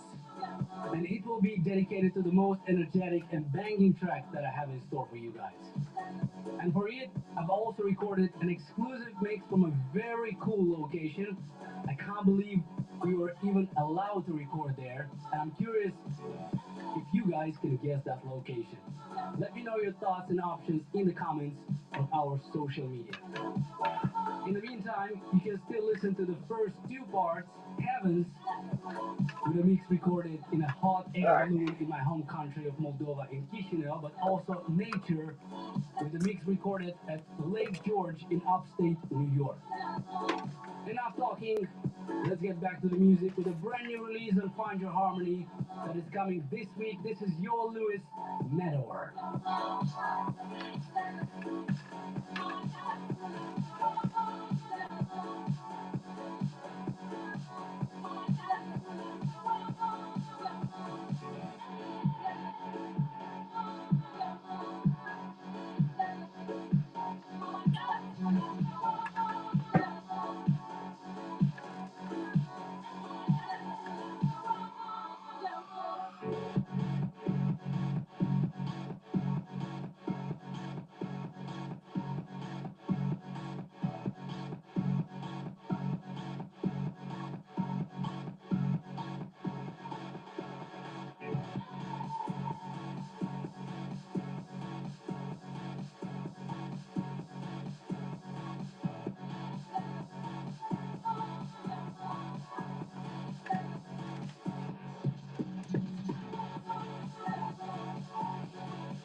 Okay.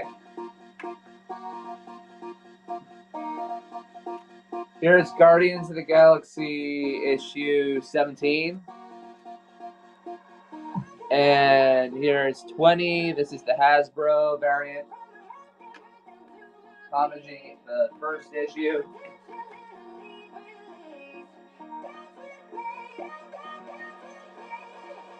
Okay.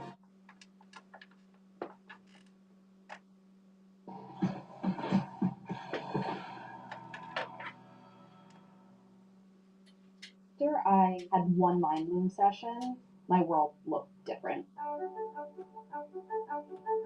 I wasn't cured, but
You know what you don't see in psoriasis commercials?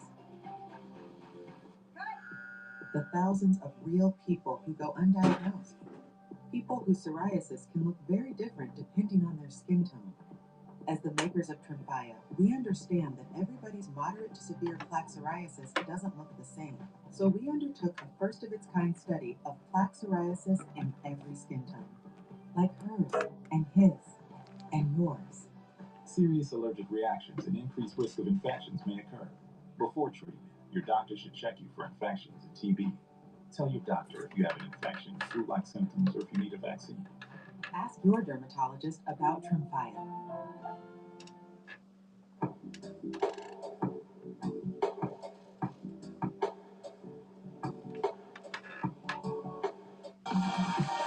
Find your harmony with Andrew Rayel.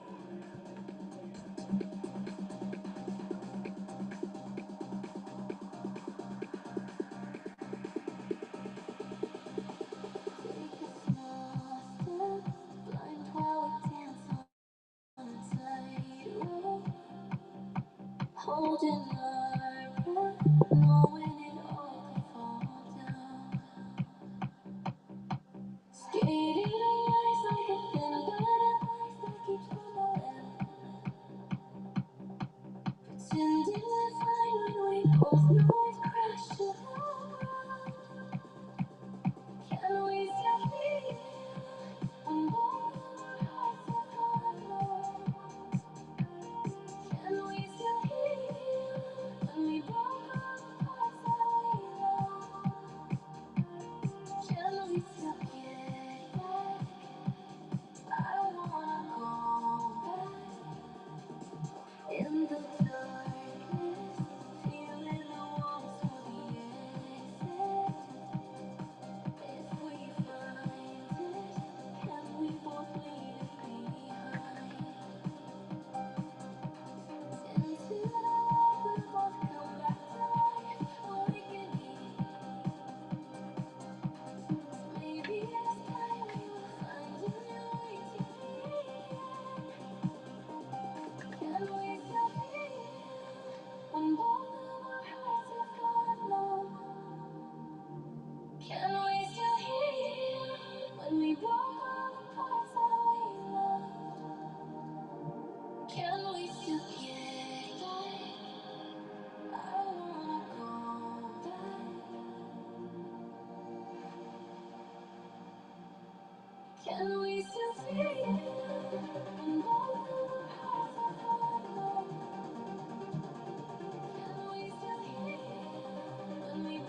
Okay.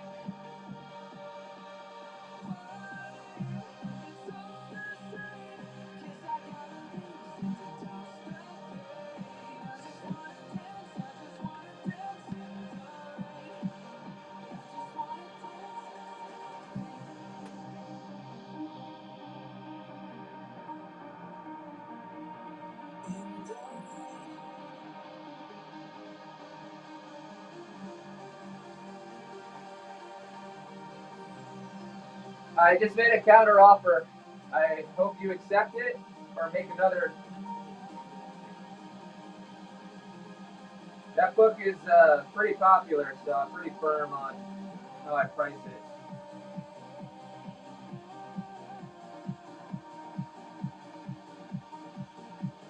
Great, thank you very much.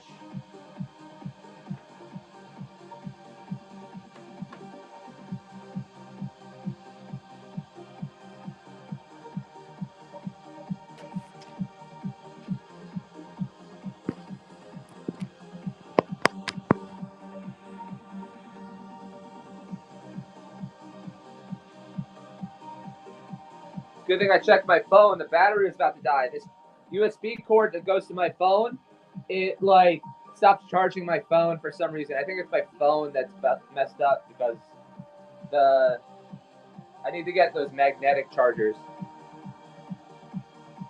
You're welcome. Thank you very much.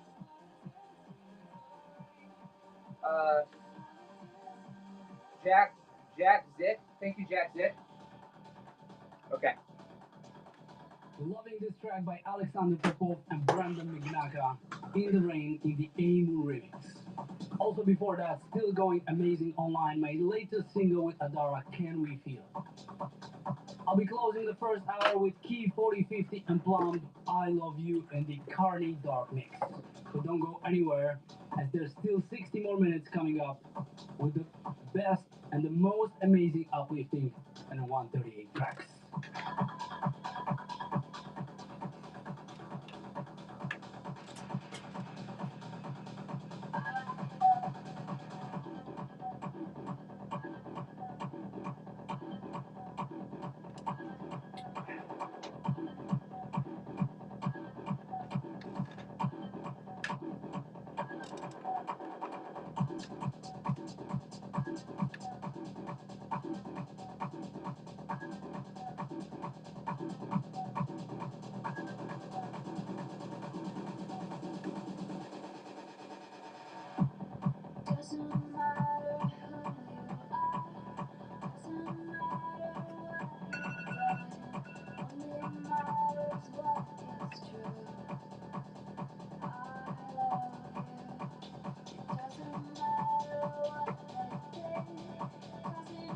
Okay.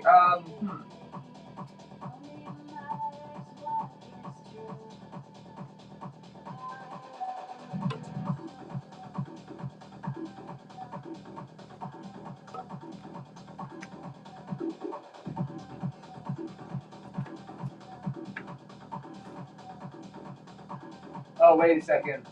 I still had time on that last one. If you want to bid $1 on that, go for it.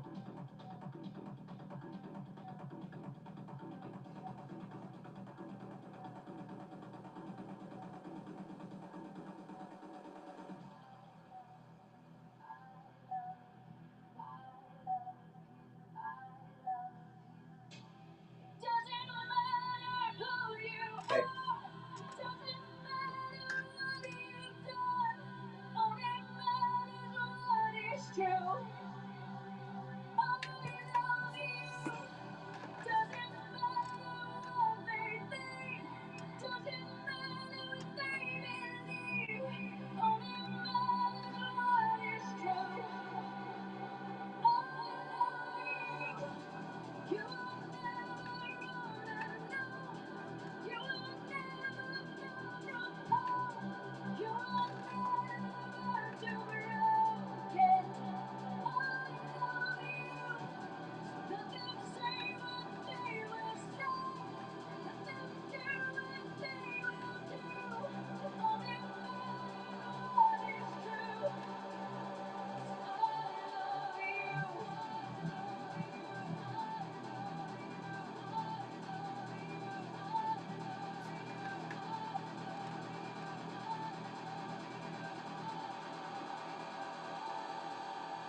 I am texting you to remind you that you took your medication.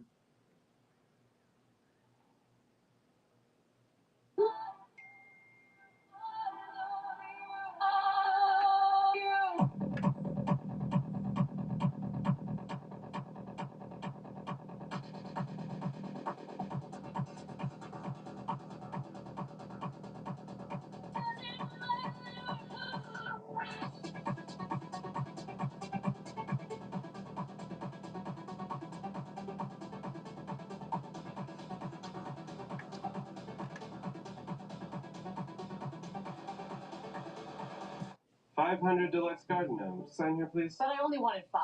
There's not enough money in my account. I'm gonna get charged. You know, your BMO Smart Advantage checking. Find your harmony with Andrew Rayel.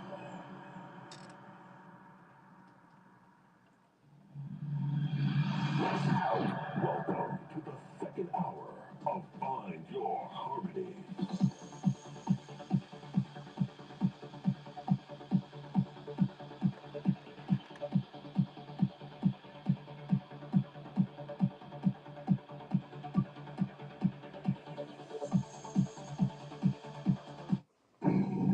Hurry up! I will show you the future. Welcome back, everyone. It's Charlie. This will be my full DC Creature Commandos Episode 1 and Episode 2 video. The official beginning of the DCU, as James Gunn explains it. There are some things that come from the DCEU, like the Zack Snyder version of the Justice League universe, that will still be canon, but a lot of stuff is being rebooted, so it is effectively a reboot. I'll explain what's canon and what's not, because there is some stuff that predates this that they reference during the episode, like the events of the Suicide Squad movie, Peacemaker Season 1, and there's some other stuff too. So if you're brand new to the channel, be sure to subscribe to get all the episodes. They even referenced David Cornswit's Superman during these episodes, so I'll explain how he figures into this because he's already acted in the universe when this begins. We might even be getting that live-action Superman movie trailer sometime soon. But the way that James Gunn talks about it, he keeps holding off on it, so it might be the Super Bowl before they actually do wind up dropping it. But the reason why you're seeing him in this series before you see him in live action is because James Gunn says they're doing a lot of universe table setting, explaining what the state of the DCU is in the series. There's a lot of that going on during the first episode. And if you thought the David Cornswit Superman cameo scene was a big deal, there's even a stealth Daniel Craig cameo scene from a future movie that he's doing inside the DCU that they're working on right now. So I'll point that when we get to that part. A lot of references to the other really big Justice League level characters, but when this episode picks up, the Justice League has not been created yet inside the DCU, even though Superman has been active for a long time. But even though there's a lot of references to Wonder Woman characters and Wonder Woman things during the episode, she's actually not active in this universe yet. I am sure there's going to continue to be a bunch of questions about this until the new Superman movie comes out. Like, who is around, like, which characters are active and who is not active yet? But the episode 1 title is The Collywobbles, which is a reference to stomach pain or queasiness that's associated with intense anxiety and nervousness. It's meant to be a reference to the actual team's first mission together, with some of them being nervous, some of them not so nervous. Essentially, this series is like the Suicide Squad, but with monsters and creatures. That's why they're called Task Force M instead of Task Force X. M is in monster, non-humans. They're based on the comic book version of the team, but in the episode, they explain that this is set after the events of Peacemaker Season 1. There's a couple of specific references to things that happened during that season. For example, Rick Flag Sr. knows about the death of his son during the events of the Suicide Squad movie, and he's still pissed off at Peacemaker for that. And the whole reason why they use Task Force M, the Creature Commandos, is because Amanda Waller isn't allowed to use humans anymore because her daughter, at the end of Peacemaker Season 1, outed what she was doing with the Suicide Squad to the rest of the world. So you can see that there is some stuff from the Zack Snyder DCEU that's still canon to the new James Gunn DCU. He said that all of Peacemaker, except for that ending Justice League scene, is canon to the DCU. And most of the Suicide Squad movie is canon. But I think it's going to be one of those situations where James Gunn will wait till each movie and each TV show comes out to piecemeal explain what he's cherry picking from the DCEU to carry forward. But for the most part, all the real big characters, like Justice League level characters, Superman, Batman, Wonder Woman, all of those characters will be recast with new actors. The other big thing about this too, and they're kind of following Marvel's lead with the Disney Plus series and the MCU movies with this too, is that the actors that he casts to play these animated characters will play the live action versions of the characters when they come back in future movies and TV shows.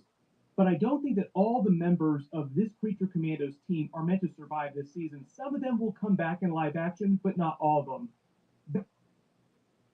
Not be legal how easy it is to get started online. This set it and forget it side hustle makes me about $100 a day and nobody is talking about it. Me and my partner Alex Fedotov have made millions of dollars in e-commerce and we've taught over 1,000 beginners how to get started. Examples of that so far are Viola Davis as Amanda Waller coming back to do the animated version of her character. John Economos from the Suicide Squad movie and Peacemaker is also back playing his character.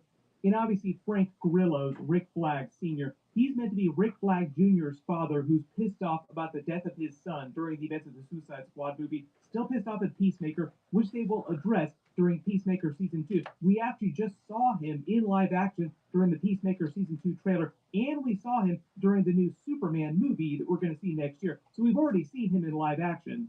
There should be future examples of that where there's continuity with the same actors playing people in animation and live action back and forth.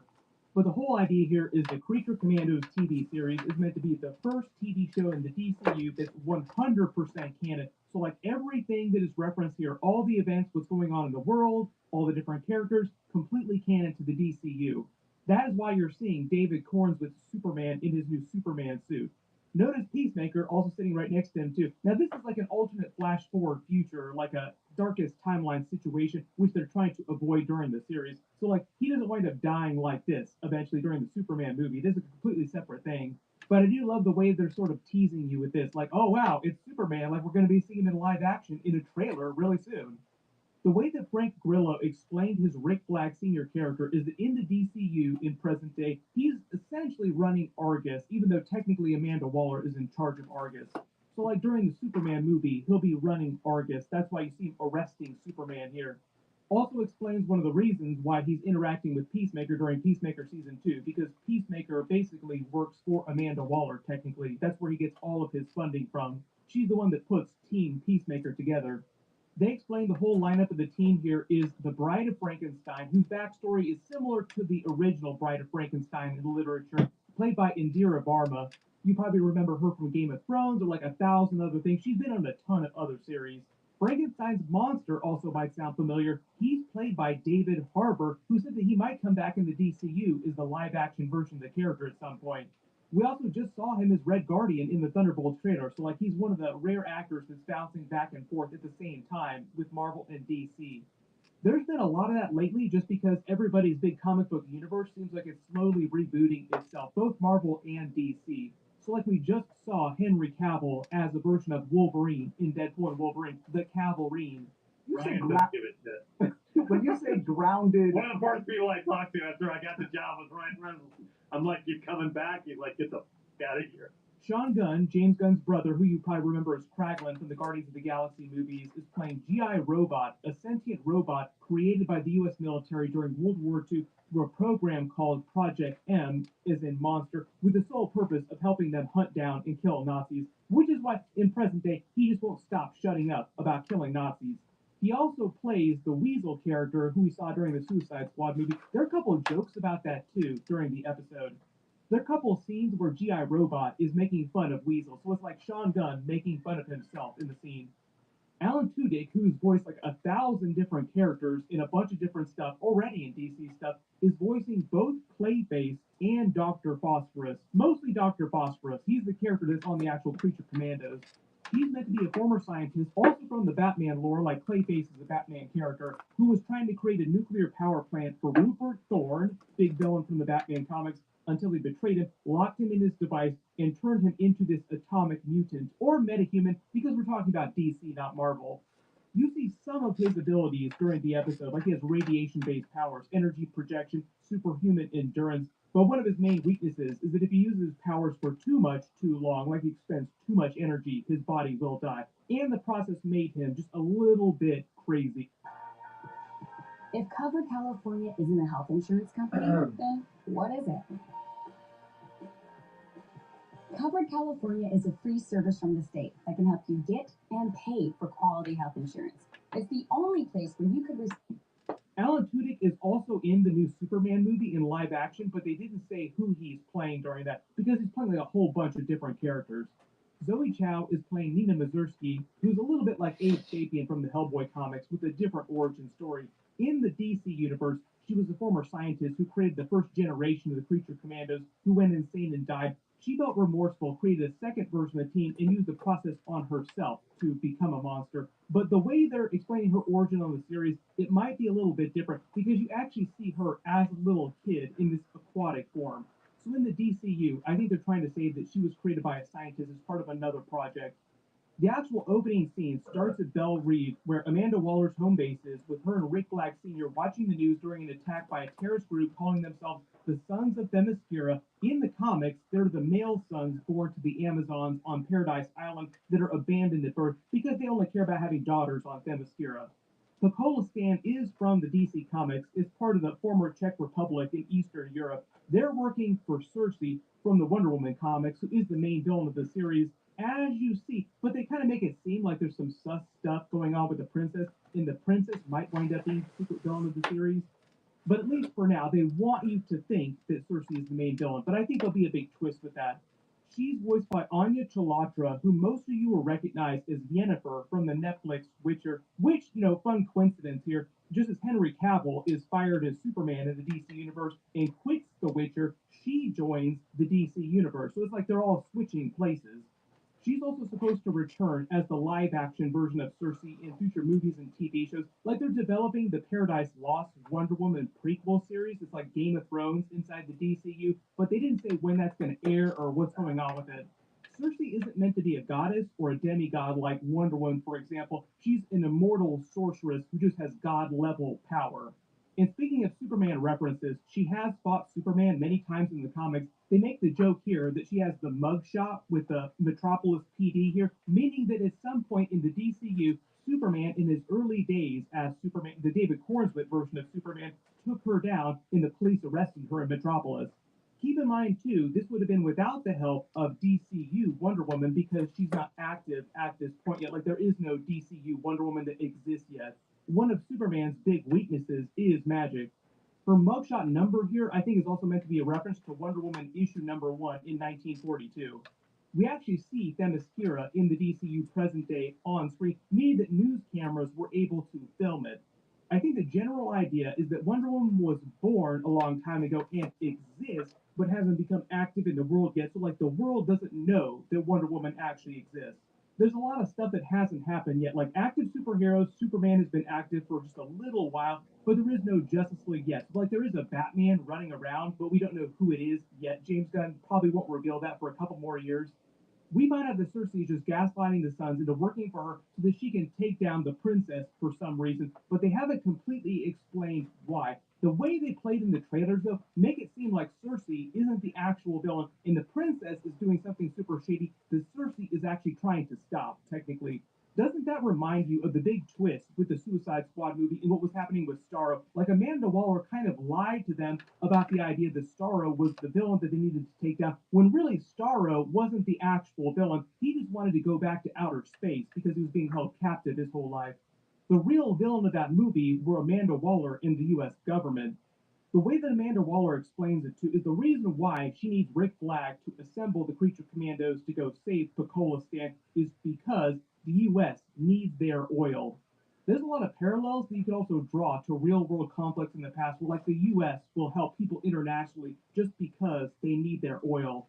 They explained the princess of their country, who's about to become the queen, is Alana Rostovic from the comics, played by Maria Bakalova, who most of you probably remember as Cosmo from the Guardians of the Galaxy movies. Like I said, she might wind up being the actual secret villain of the series.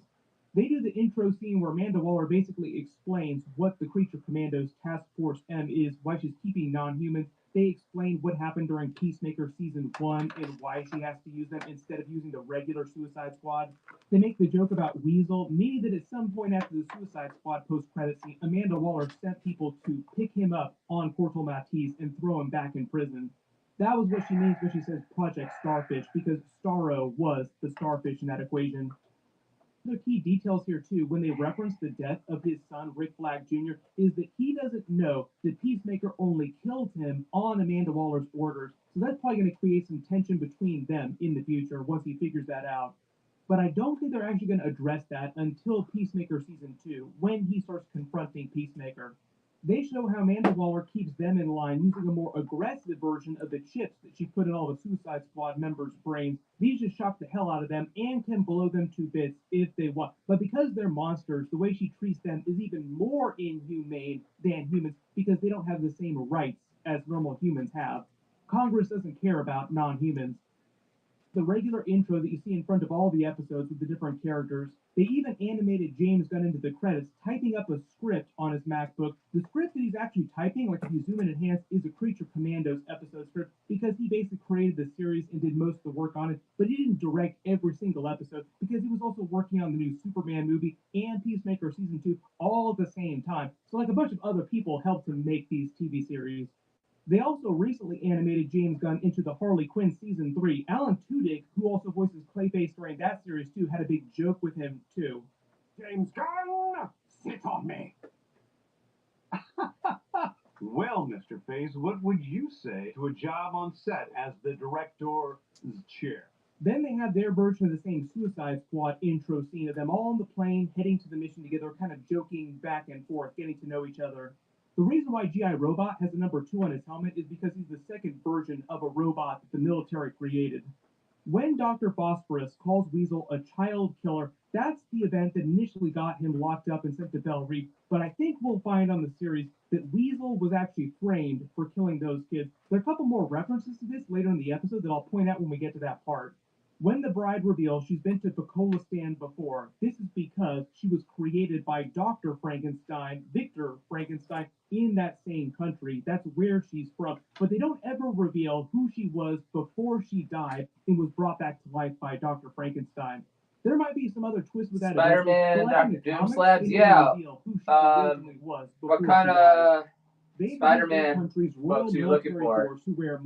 I got silver, bronze Spider-Man. To look kind of like retro, classical, and nice. Love some of the jokes in the It's in the comedy buy of it the now. series. You see Weasel Cash kissing himself in the 24K. middle of the convoy. It is kind of weird that Dr. Phosphorus can sense that happening, even though his entire body exists in this fiery phosphoric state. There are a bunch of jokes here with the royal family slowly getting more and more inbred and deformed until you see the princess, which might be a twist. The reason why she's super beautiful might be some huge twist. The whole joke with their references being super outdated, like the Jamie Kennedy experience, all the early 2000s references to pop culture, is similar to the Scarlet Witch backstory in the MCU with Elizabeth Olsen's character. They explain because their country, like Sokovia in the MCU, for example, is so cut off and remote, like so war-torn, it's so bad, they don't get things till like 20, 30 years later, so all their references are super outdated. Having a website that gives you the professional aspect. I'm Anton Gaffney, and this is Kristen Bailey. and we own. That's the reason in the MCU why Scarlet Witch loved all the VCR tapes of the sitcoms from like the 50s and the 60s, for example, because it took that long for that stuff to actually get to her as a child, even though Scarlet Witch was actually born in the 90s. When they have dinner, there's a couple funny details here too. You notice the bride has a working intestinal tract, like she can drink and eat things. GI Robot really only needs diesel. That's why he's just sitting here waiting for more diesel. When they reveal that the queen is also barely still alive, this also might be part of the huge twist, with the princess actually trying to take over the country and being the secret villain. Like the princess might secretly be keeping the queen in this infirm state. I think this is also why she seems like she's trying to honeypot Rick Flag Sr. so much, trying to get on with him from the very start, being so sexually aggressive with him, just because she's trying to twist him around her finger and get a hold of that shocker device so she can control his team when she tries to turn on them. When he starts talking about Weasel, I think the reason why he hasn't shown any violent tendencies since he was supposed to have killed those children is probably because Weasel never actually killed the kids and was never actually violent. All these continued references to his son Rick Flag Jr. they'll probably continue to pay off through the rest of the series and during Peacemaker season 2. Because GI Robot doesn't need to sleep, they make him stand guard outside in the hallway, and I love the joke that they make Weasel sleep outside too because nobody else wants Weasel in their rooms with him. Then the bride and Nina go to Castle Frankenstein looking for the tourmaline necklace that Victor von Frankenstein gave to the bride as a gift when she was created. That's the only reason why she goes back to Victor von Frankenstein's laboratory. And I think the necklace itself has some magical connection to the central mystery of the series, because I think that's why Cersei shows up trying to kill the bride. She doesn't actually want to kill the bride, she just wants the necklace from her. Whatever's going on with that special necklace, Victor von Frankenstein says that he found it on a quote-unquote mysterious cadaver, meaning that like he has no idea where the necklace came from, but it probably has some special magical properties. There are a couple different fight scenes during the episode just to show you some of the different team members' abilities, like Rick Flag versus Dr. Phosphorus. He probably lost a couple years on his life too, fighting with Dr. Phosphorus like this. Working for Argus, I'm sure Rick Flag did not expect to live a full, long life anyway, so it doesn't really matter that much. Part of the idea too is they want to show you the team starting to bond with each other a little bit. Like by the end of the series, they will all respect each other and sacrifice their lives to save each other. Get more flashbacks to show the bride's origin, which continued during episode 2. The person in the shack with the Zac Efron wallpaper, which is kind of a funny twist on the phone, is calling Frankenstein's monster. Technically, he's just called the monster in the original Frankenstein books. And it seems like they're changing some of their origin from the comic book versions of the characters. So in the comics, they were married and they did try to create a son together for a little while. But on the series, they're just making it seem like he was this crazy guy who wanted her to be created so that he could have a bride, like he did in the original books. But after that, just continued to chase her down across the world, and she wanted nothing to do with him. Don't think that at any point the two of them ever actually tried to create a son like they did in the comics. Most part they're portraying him as an antagonist to her, but not so bad that she wants to perma-kill him, like she just tries to keep running away from him. The episode paying off the Frankenstein David Harbour reveal, who's currently been living in luxury apparently in the tropics somewhere, searching for the bride again over time. We get the montage during episode 2 where like continually over the years he keeps finding and chasing her down. The reason why he lost track of her more recently is because she's been locked up inside Argus. Episode 2's title was The Tourmaline Necklace, which is a reference to the bride's necklace Dr. Frankenstein gave her, which they reveal, like I said, has a connection to whatever the central mystery of the series is, something that Cersei and the princess are doing, and it seems like the necklace has some magical properties. But the episode starts with a flashback to 1831 to show Dr. Frankenstein creating the bride. It's mostly like the classical version of the story, with Frankenstein's monster forcing Dr. Frankenstein to create her because he wanted a companion. Dr. Frankenstein didn't actually want to create her in the first place. Cleans Rick Flag up, they totally get it on. Notice she keeps asking him about the remote, probably because she wants to try and steal it and use it to control the team when she eventually maybe turns on them all. More about the bride's backstory and see Frankenstein's wife and children. And the whole idea they want to get across here is the bride herself didn't actually want to be created. It was a very horrific event, like how dare you do this to me. They said it's the whole idea that she's horrified by Frankenstein's monster, but grows to eventually love Frankenstein himself. A lot of people also get confused by this too. So Frankenstein, when you talk about him, is actually the doctor himself. When you're talking about Frankenstein's monster, typically he's just referred to as the monster. So the bride is horrified by the monster, but she grows to love Frankenstein, which of course the monster hates. They set up the idea of why the bride loves the necklace so much because it was the last gift that Frankenstein gave to her. Tax, like I said, this is probably so she can steal the necklace because it has some magical properties that Cersei needs. They use their fight to show off some of their abilities too, like how Cersei's magic works and some of the bride's abilities like super strength. I love some of their fight scenes too. A couple funny moments, like the bride cracks one of Cersei's magical gemstones when she punks her right in the baby maker. Even though it hurts dudes way more, kicking him in the nuts like that, it still hurts women a lot. You just don't see them using that trick in a lot of movie or TV fight scenes that often because most people think of it as being a comedic kind of thing. Then they show Frankenstein's monster actually killing the doctor when he caught him getting it on with the bride, with the rest of the context for the relationship. Like, they really want you to feel like he is a villain to the bride that she wants nothing to do with a montage of him chasing her down across the world over the rest of the years. They start in 1852 in Paris. You can see the Eiffel Tower behind them. Then 1880 in the American West in the saloon. 1895 in the Sahara Desert. 1912 in what looks like Antarctica underneath the ice caps. 1923 in New York City at a show while she's about to perform on stage. Then 1941 during World War II. Notice he's also wearing a Nazi uniform. Like, that seems kind of weird. Definitely trying to make him seem like a villain here. 1964, maybe this is in London. 1991 is in Los Angeles because the Reptile Room here is meant to be a parody of the Viper Room, which very famous Los Angeles club in the 90s that River Phoenix died at when he was about to perform in a band with Johnny Depp. Like, it was this legendary thing that happened in the 90s. Street Fighter, a set. I don't think I have a set, but there could be some issues like scattered somewhere. I don't know offhand where they're at because none of this is in any order.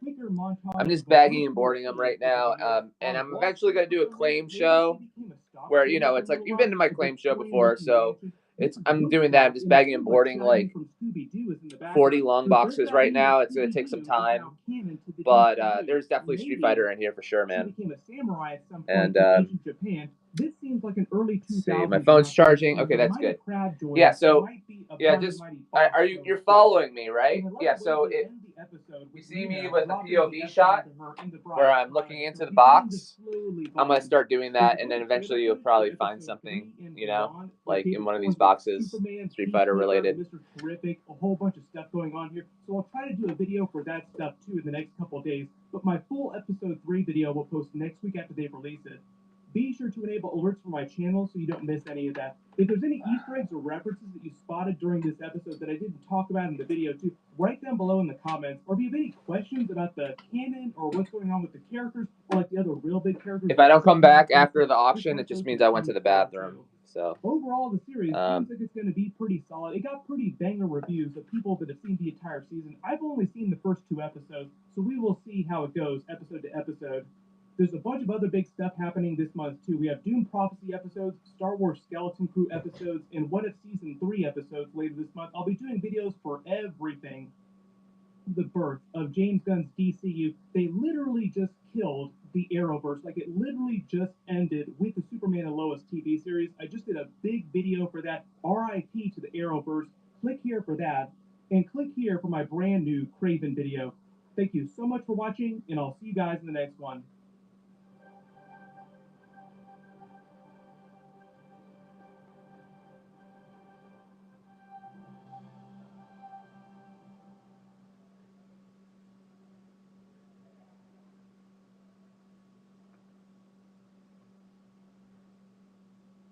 This is what the perfect gift for a man looks like.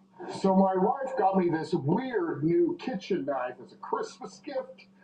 God, I love her. At first glance, one of them looked like a Viking sword. I was blown away by its perfect balance and feel. And when she told me she got 2 more for free, I almost didn't believe her. Apparently she was just going to buy one, but when they told her about the buy 2 get 2 free deal, she didn't miss a beat and added 1 more to her order so she can snag the 2 free knives. I think they're still running this deal, but for a knife this badass, who knows how long it'll last. I had no clue how it would change my cooking experience, but after wasting thousands on dollar store knives that couldn't slice butter on a warm day, I figured, why not give it a shot? And man, after using it just once, I was blown away. It wasn't just a gift, it became the gift. So I started asking myself, why on earth did I settle for practical knives all these years? I mean, sure, they sliced, but where was the fun in that? Why settle for ordinary when I could have a knife that looks like it belongs in an action movie? Forget those dull knives that struggle with meat or the overpriced professional ones that need constant upkeep. This Kulina knife, it's the real deal. That's when it hit me. Men's knives need a serious upgrade. We deserve bold, badass blades with zero compromises. And this knife, oh, it's a beast. Stays razor sharp and durable, and here's the kicker. It's not just for slicing and dicing. I've been using it to scoop up diced veggies and even cracking open a coconut. So if you or someone you know is thinking about getting a Kulina knife, now's the time. I told my friends about the buy two, get two free deal, and they thought I was lying. Nope, I said, here's the proof. Buy 2 knives and you get another 2. Absolutely free. But listen, this Kulina deal is close to selling out and they won't restock anytime soon. So in the next few hours, click the Shop Now button below to get a big discount on your order. Their bundles save you a ton, but the real stars are their best sellers. You'll want to check them out before they're gone. Not sure where to start? No worries. Here are some top recommendations. First up is Promaja, their bestseller and most versatile chef knife. This bad boy slices tomatoes paper thin and cuts through steak like butter. It's perfect for everyday cooking. This badass blade has already sold out 5 times and will sell out again.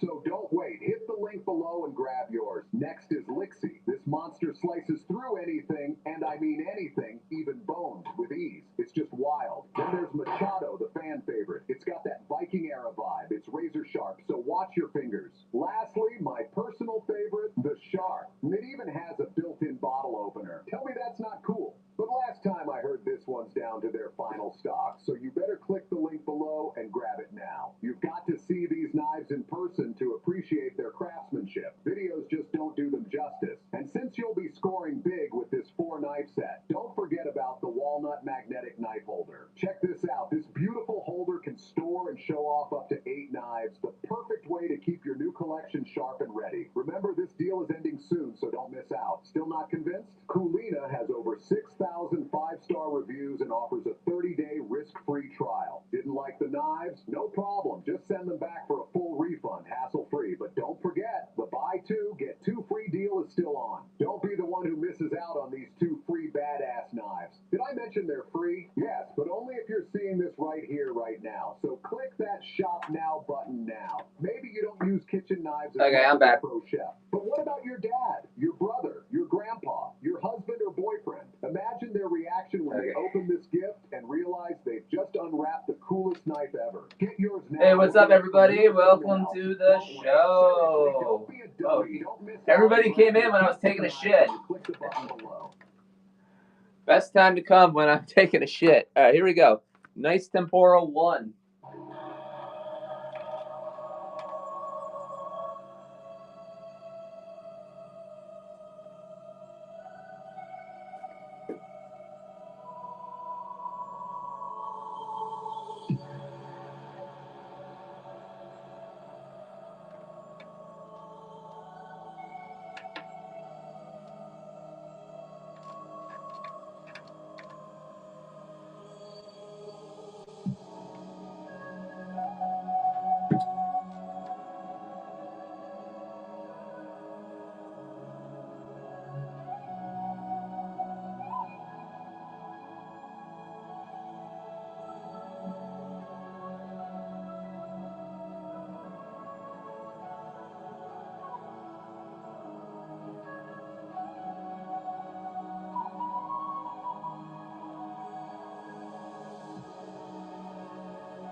Here's the secret millionaires have been hiding from us for years.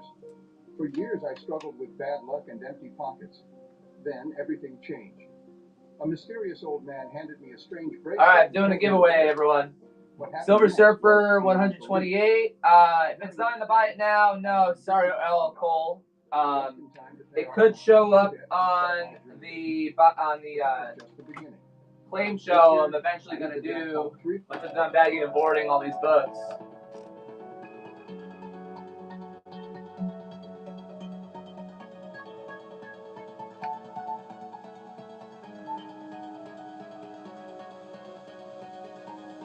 Here we go. We got a giveaway going, everyone. Get in on that giveaway. Hey, Bill O'Connor. Hey, Chris Strauss Stuff. Hey, Shadow Knight. Hey, Cassidy Comics. Hey, Leo836. How's everyone doing?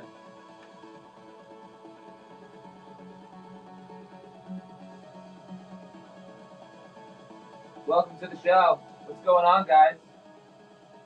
There we go. We got an entry, and people are leaving. Dang.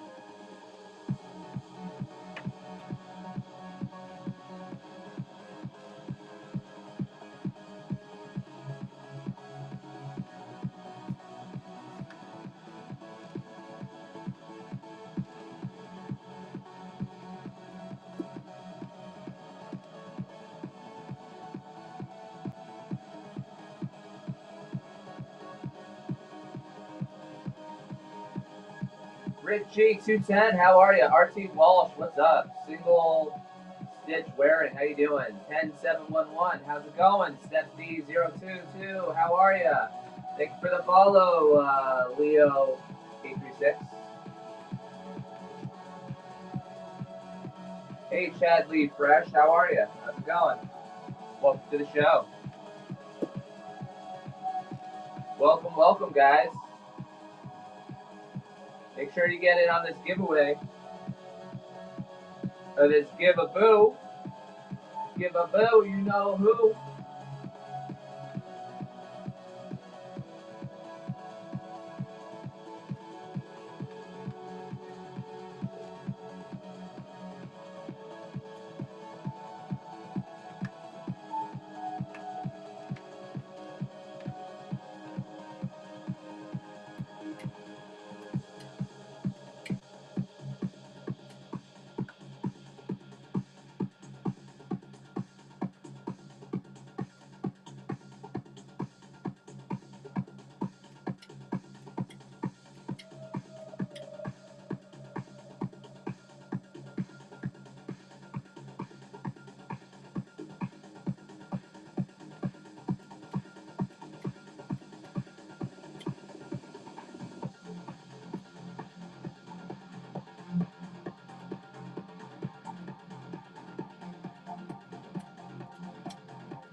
Okay, next up we got Damned, like God damn,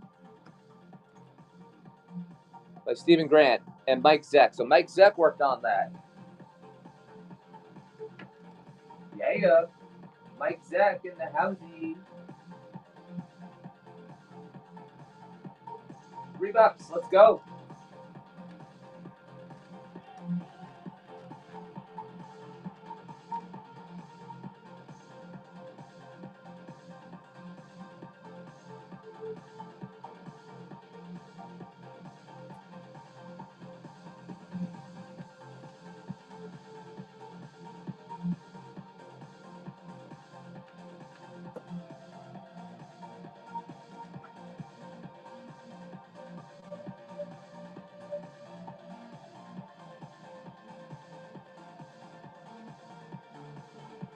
Welcome, welcome, guys. Make sure you get in on this give a boo. Give a boo. You know who? Turbo Sonic, what's up? Welcome to the show.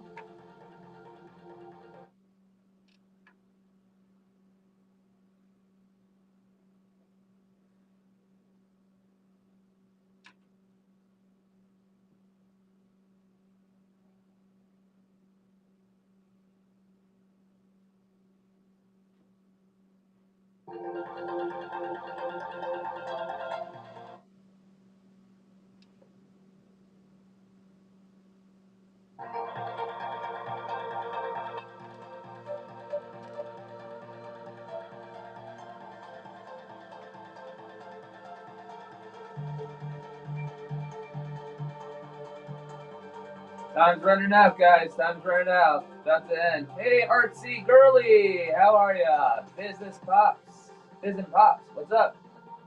Welcome to the show.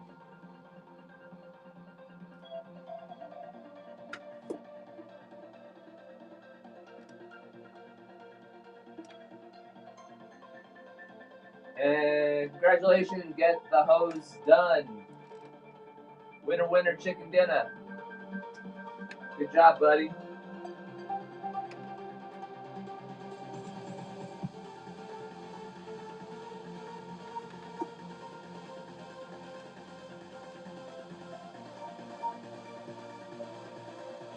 Let's do another one. Cause why not, right? Still got some more people in here.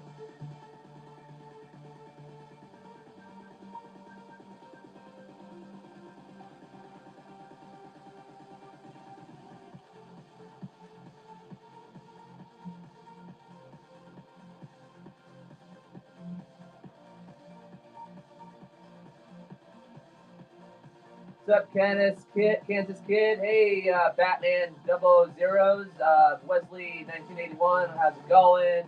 Shadow Knight 1. Welcome to the show. What's going on, everyone?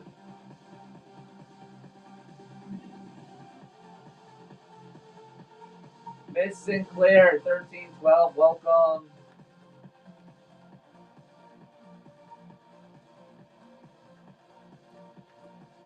CIA has Ro Torres 80. Welcome. Bill O'Connor. Welcome back. Glenn, Mr. Guy, how are you? Thank you for the follow, Batman 007 of Double O's.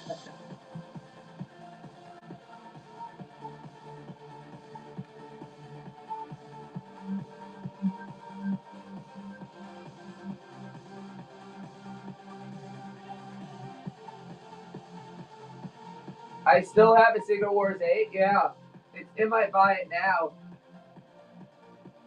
Miss Sinclair. Hey, Timmy Bell. Welcome to the show.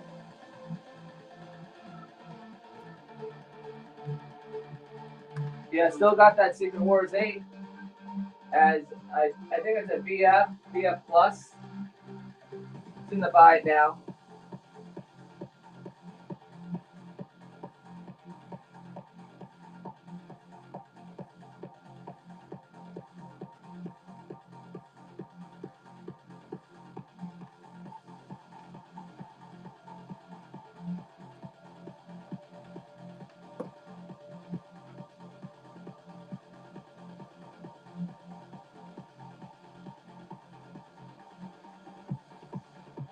Hey, Verba 711. Check out the Give a Boo, everybody. Give a boo. Give a boo, a boo. Thank you for the follow, Tippy Bell.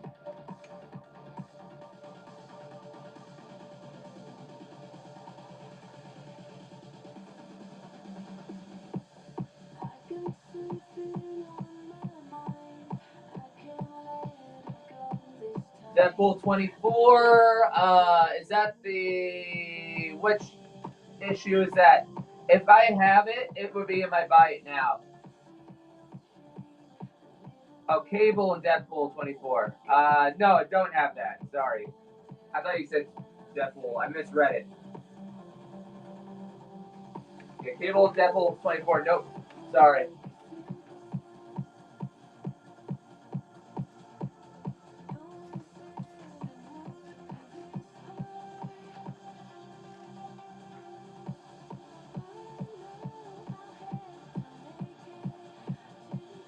Okay. Next we got Phantom Force issue 3. This is a Jack Kirby and Todd McFarlane cover. And I'm going to start at $1. 30 seconds. Sudden death. Let's go.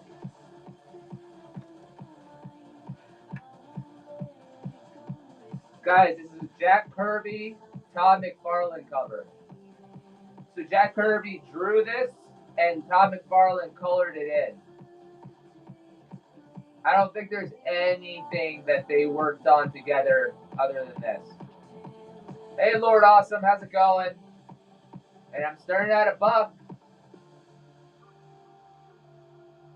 Wow, all right. One of those days, right, where people are just sleeping. Here, you know what? I'm going to run it again because you guys are sleeping. I'm going to run it for $3, which is still a great deal. I'm going to let it go for 5 minutes. All right, guys? And the give-a-boo is almost over. Just a few more seconds. Thank you for the follow, John Roberts 24. Batman 00. Thank you. I mean, congratulations. Yeah. Batman 00s. All right. Winner, winner, chicken dinner.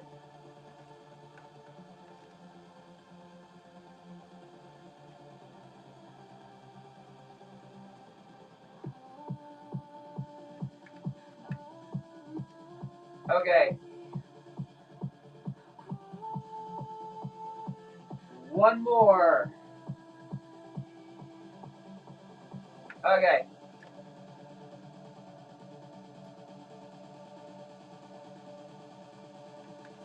I had a good sale earlier. That's why I'm just, doing them. I definitely need more people on the show. White Boy Josiah, welcome to the show. Sean03, welcome to the show. G Mullen, welcome. Moses 12455, welcome. Health plans through Covered California. Giveaway Goblin, what's going on, Giveaway Goblin? To help Californians find and pay for quality health insurance by lowering your monthly premium. With financial help, plans can...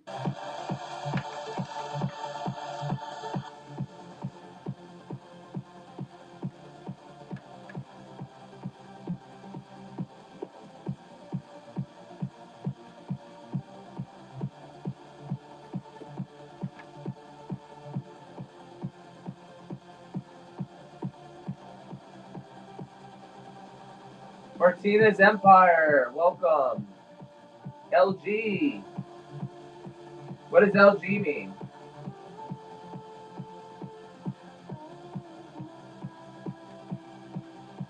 Loosey Goosey? I guess I'm a Loosey Goosey. Oh, let's go. Let's go. Let's go, guys. Let's go.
Daniel Mickety 89, how's it going? Prisoner Tony, welcome. NFL Mockery, welcome. TP Comics, welcome.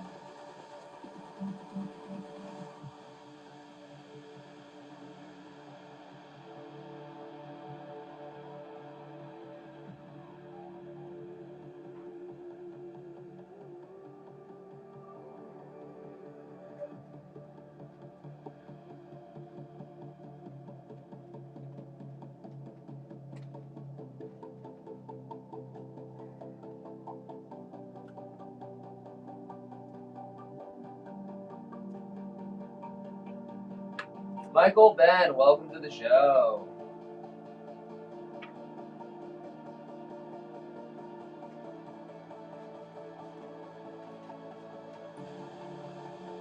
Matt O'Grip, welcome to the show.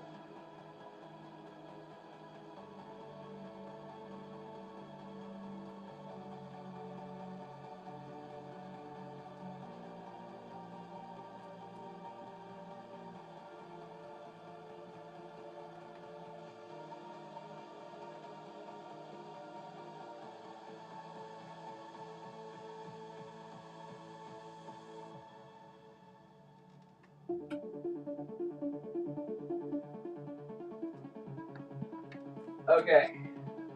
Next up, we got 30 Days of Night, issue 1.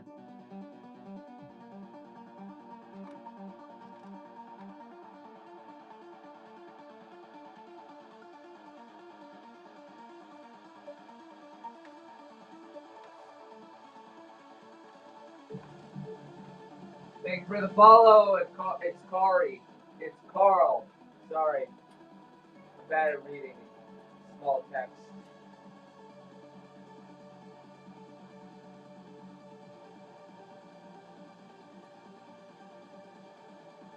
And the winner is, it's Carl. Winner, winner, chicken dinner for Carl. Way to go, Carl. It's your birthday, Carl. Go, Carl. It's your birthday. Oh, you're welcome.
Big retailers don't want you to have this zoom YouTube lens, but there's commercial. nothing they can do to stop it. So there's this new super powerful monocular, and it's got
Okay.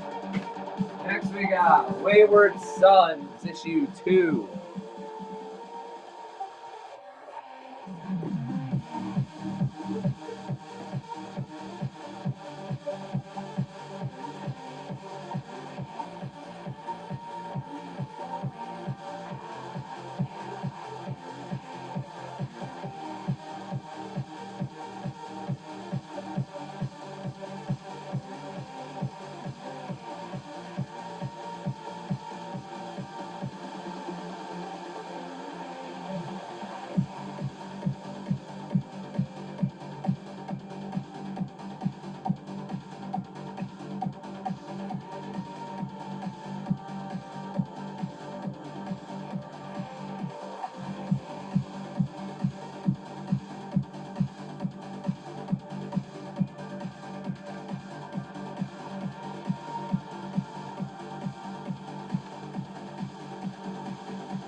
Watch this before drinking plant-based milks. Oat milk latte. Protein in oats acts almost exactly like gluten. And oats in this country, even organic oats have glyphosate, Roundup. It's pure sugar.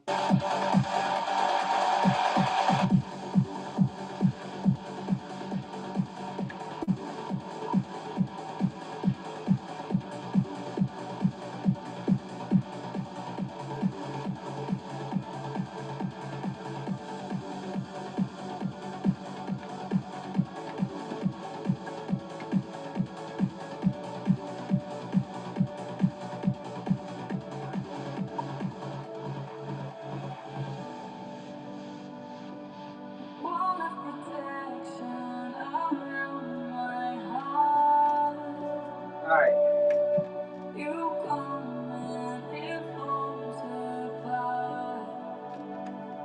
Let's do King in Black Scream. You got issue 1, cover A. And then you got King in Black Scream.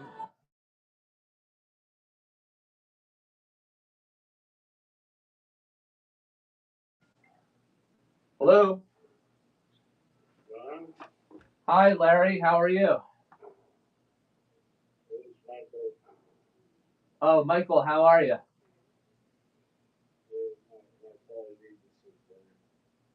Oh, yeah. How's it going, Michael? Good, good. What's going on, man? I have a lot of work I gotta do, but I'm talking to you right now, which is keeping me sober at this very moment. I am, yeah, but what's going on with you?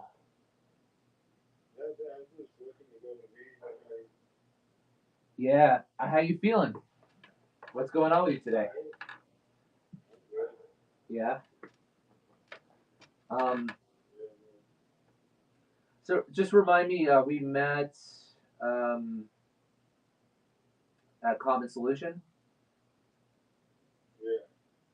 Oh, okay, cool. And trying to Michael, you're in a sober living.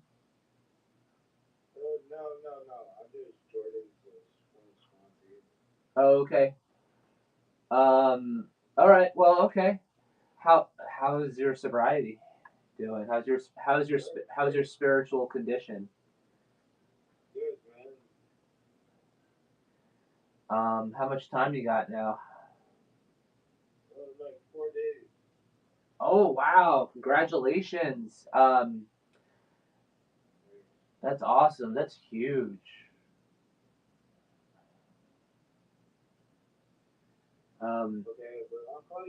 Are you trying to get to a meeting right now? Are you trying to get a ride? Yeah, is that why you called though? You need a ride to get to a meeting? Let me see. What meeting were you thinking about going to?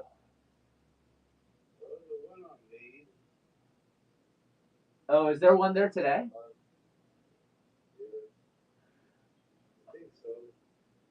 And where's your sober living at?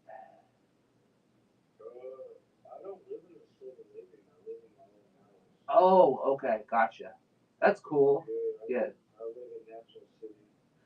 Okay, okay. Oh wow, good. That's great. Yeah. Very cool. Very cool.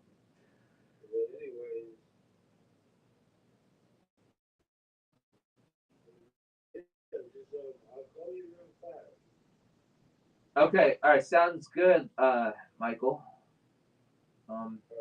All right, have a nice day. Bye.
If you shave your head, or if you're thinking about shaving your head, having the right tool is super important.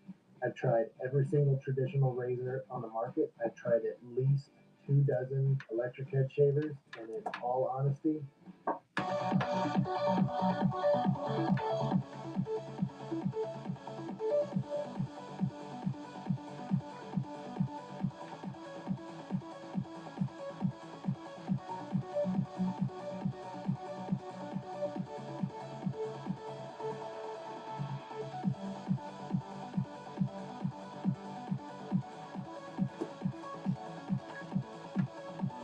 Okay, next we got Grit issue 1.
All right, curse words 1, 2, and 3.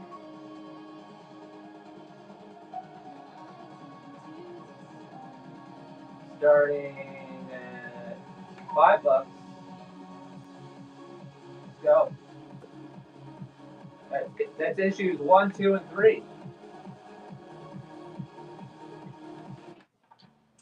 Indy has affected my confidence. My wife Sherry says it doesn't matter, but it matters to me.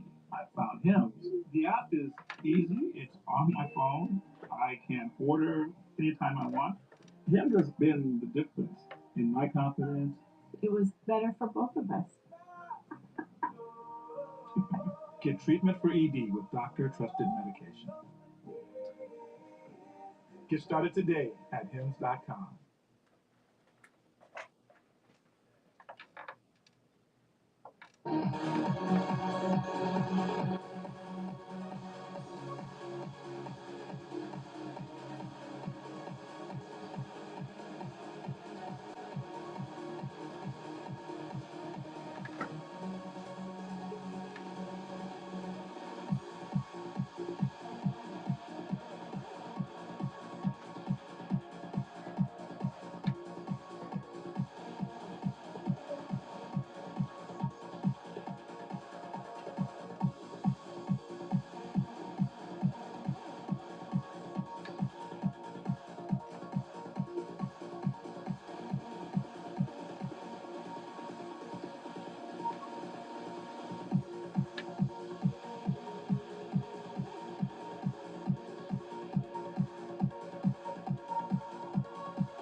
Okay.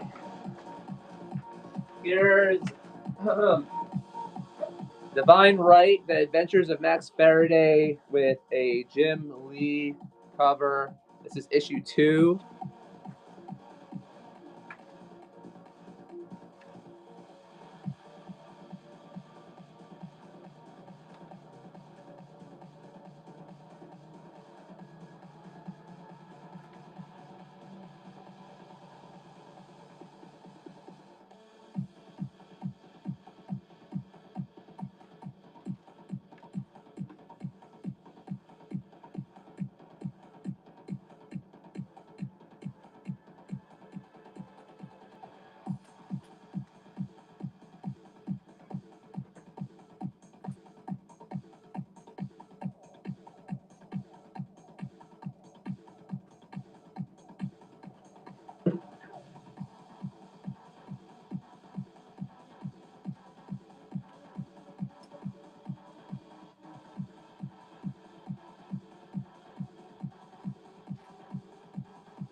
Open your doors, ready your angels, maybe she falls. We've heard 2 wings, teach her to fly, no fear and no tears, she'll say just goodbye. If Covered California isn't a health insurance company, then what is it? Covered California is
this golden pain inside.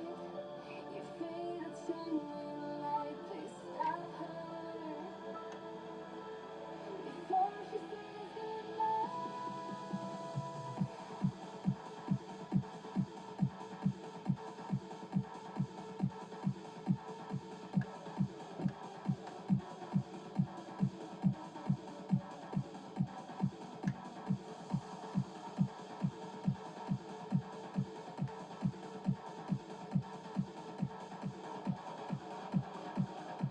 Okay.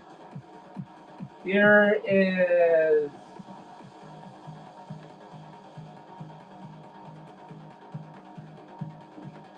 the Untouchabots. I guess that guy's name is Youngblood, and his name is Rico. And they both have these hats. All right.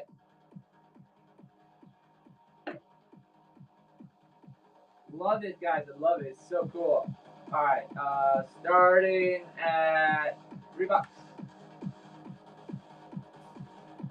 The bad guy looks like the mask. He's not. He's probably like an alien or whatever, but it looks like the mask.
After I had one mind bloom session, my world looked different. And I wasn't cured, but I just felt lighter. Things.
Oh, hell yeah, brother. Hell yeah.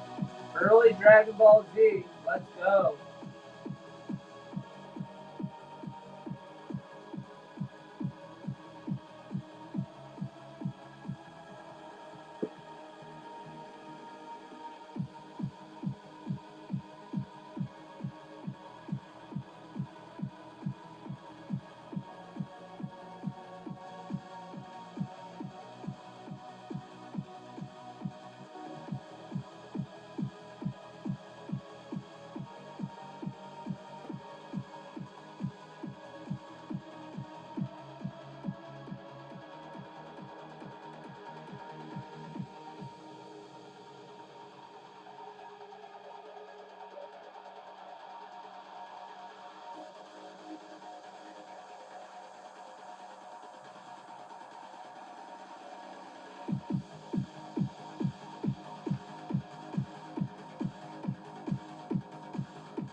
Want the effects of Viagra, but faster? Meet Rose Sparks. They contain sildenafil and tadalafil, but Sparks dissolve under the tongue.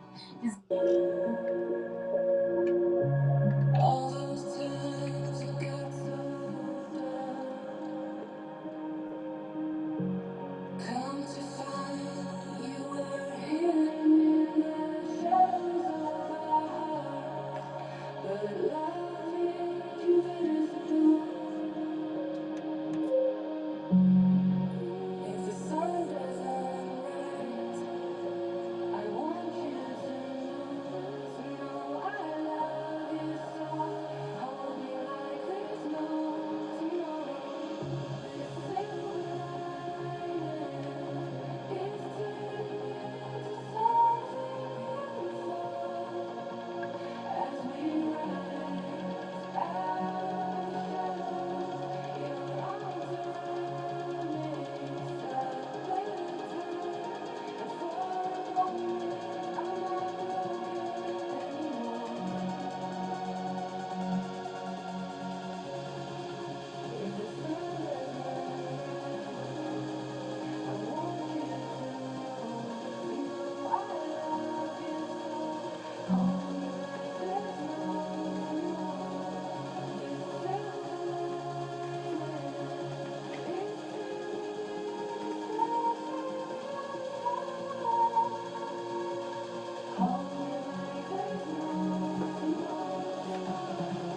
Okay.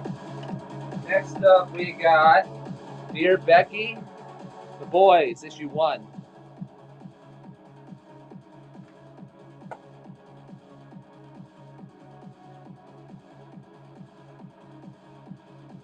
Let's go.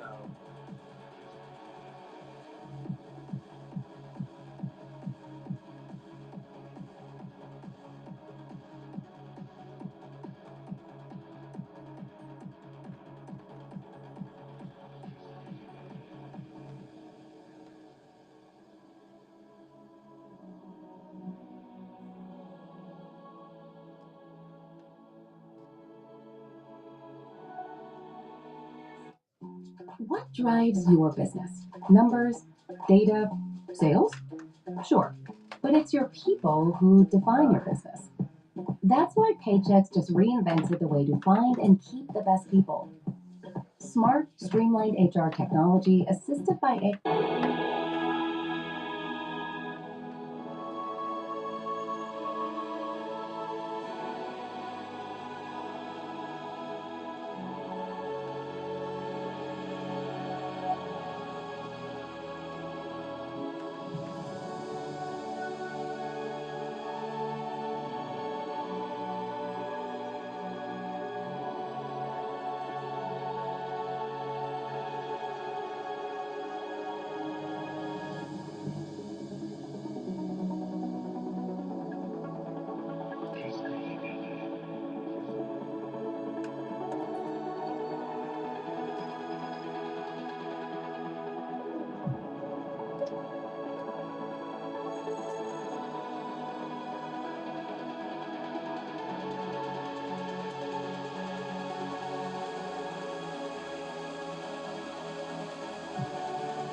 Emerald Lagasse here, and I'm so excited to tell you about my biggest air fryer yet. Introducing Emerald Lagasse's Dual Zone Air Fryer Oven. With dual-sided cooking chambers, now you can cook 2 different foods 2 different ways that finish at the same time. No more back-to-back cooking. Now main dish and...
Ooh.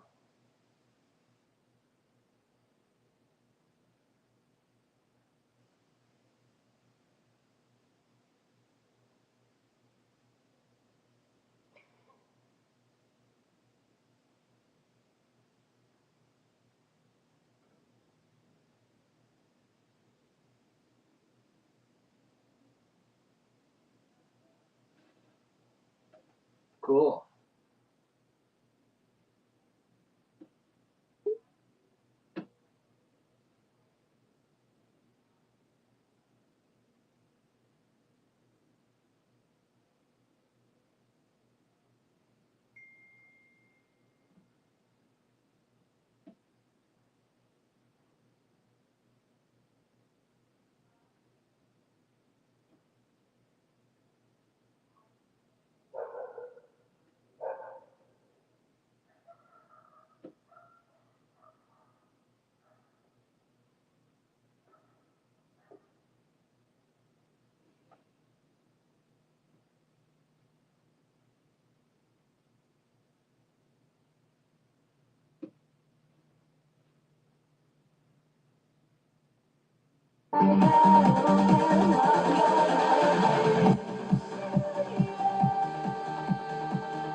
There is a hidden brain frequency that may improve your finances. A recent NASA-backed study shows it could take seconds. This knowledge has been used for centuries to achieve remarkable breakthroughs. Think you know what it is? You might be surprised. Dr. James River. I open up my window and sink it through. I feel alive when I leave home. Yet it's like I open up. Serious about you. Serious.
Niche transfers stick to any material, and they're super durable, so you can customize any design on any product. There's no setup or art fees, no minimums.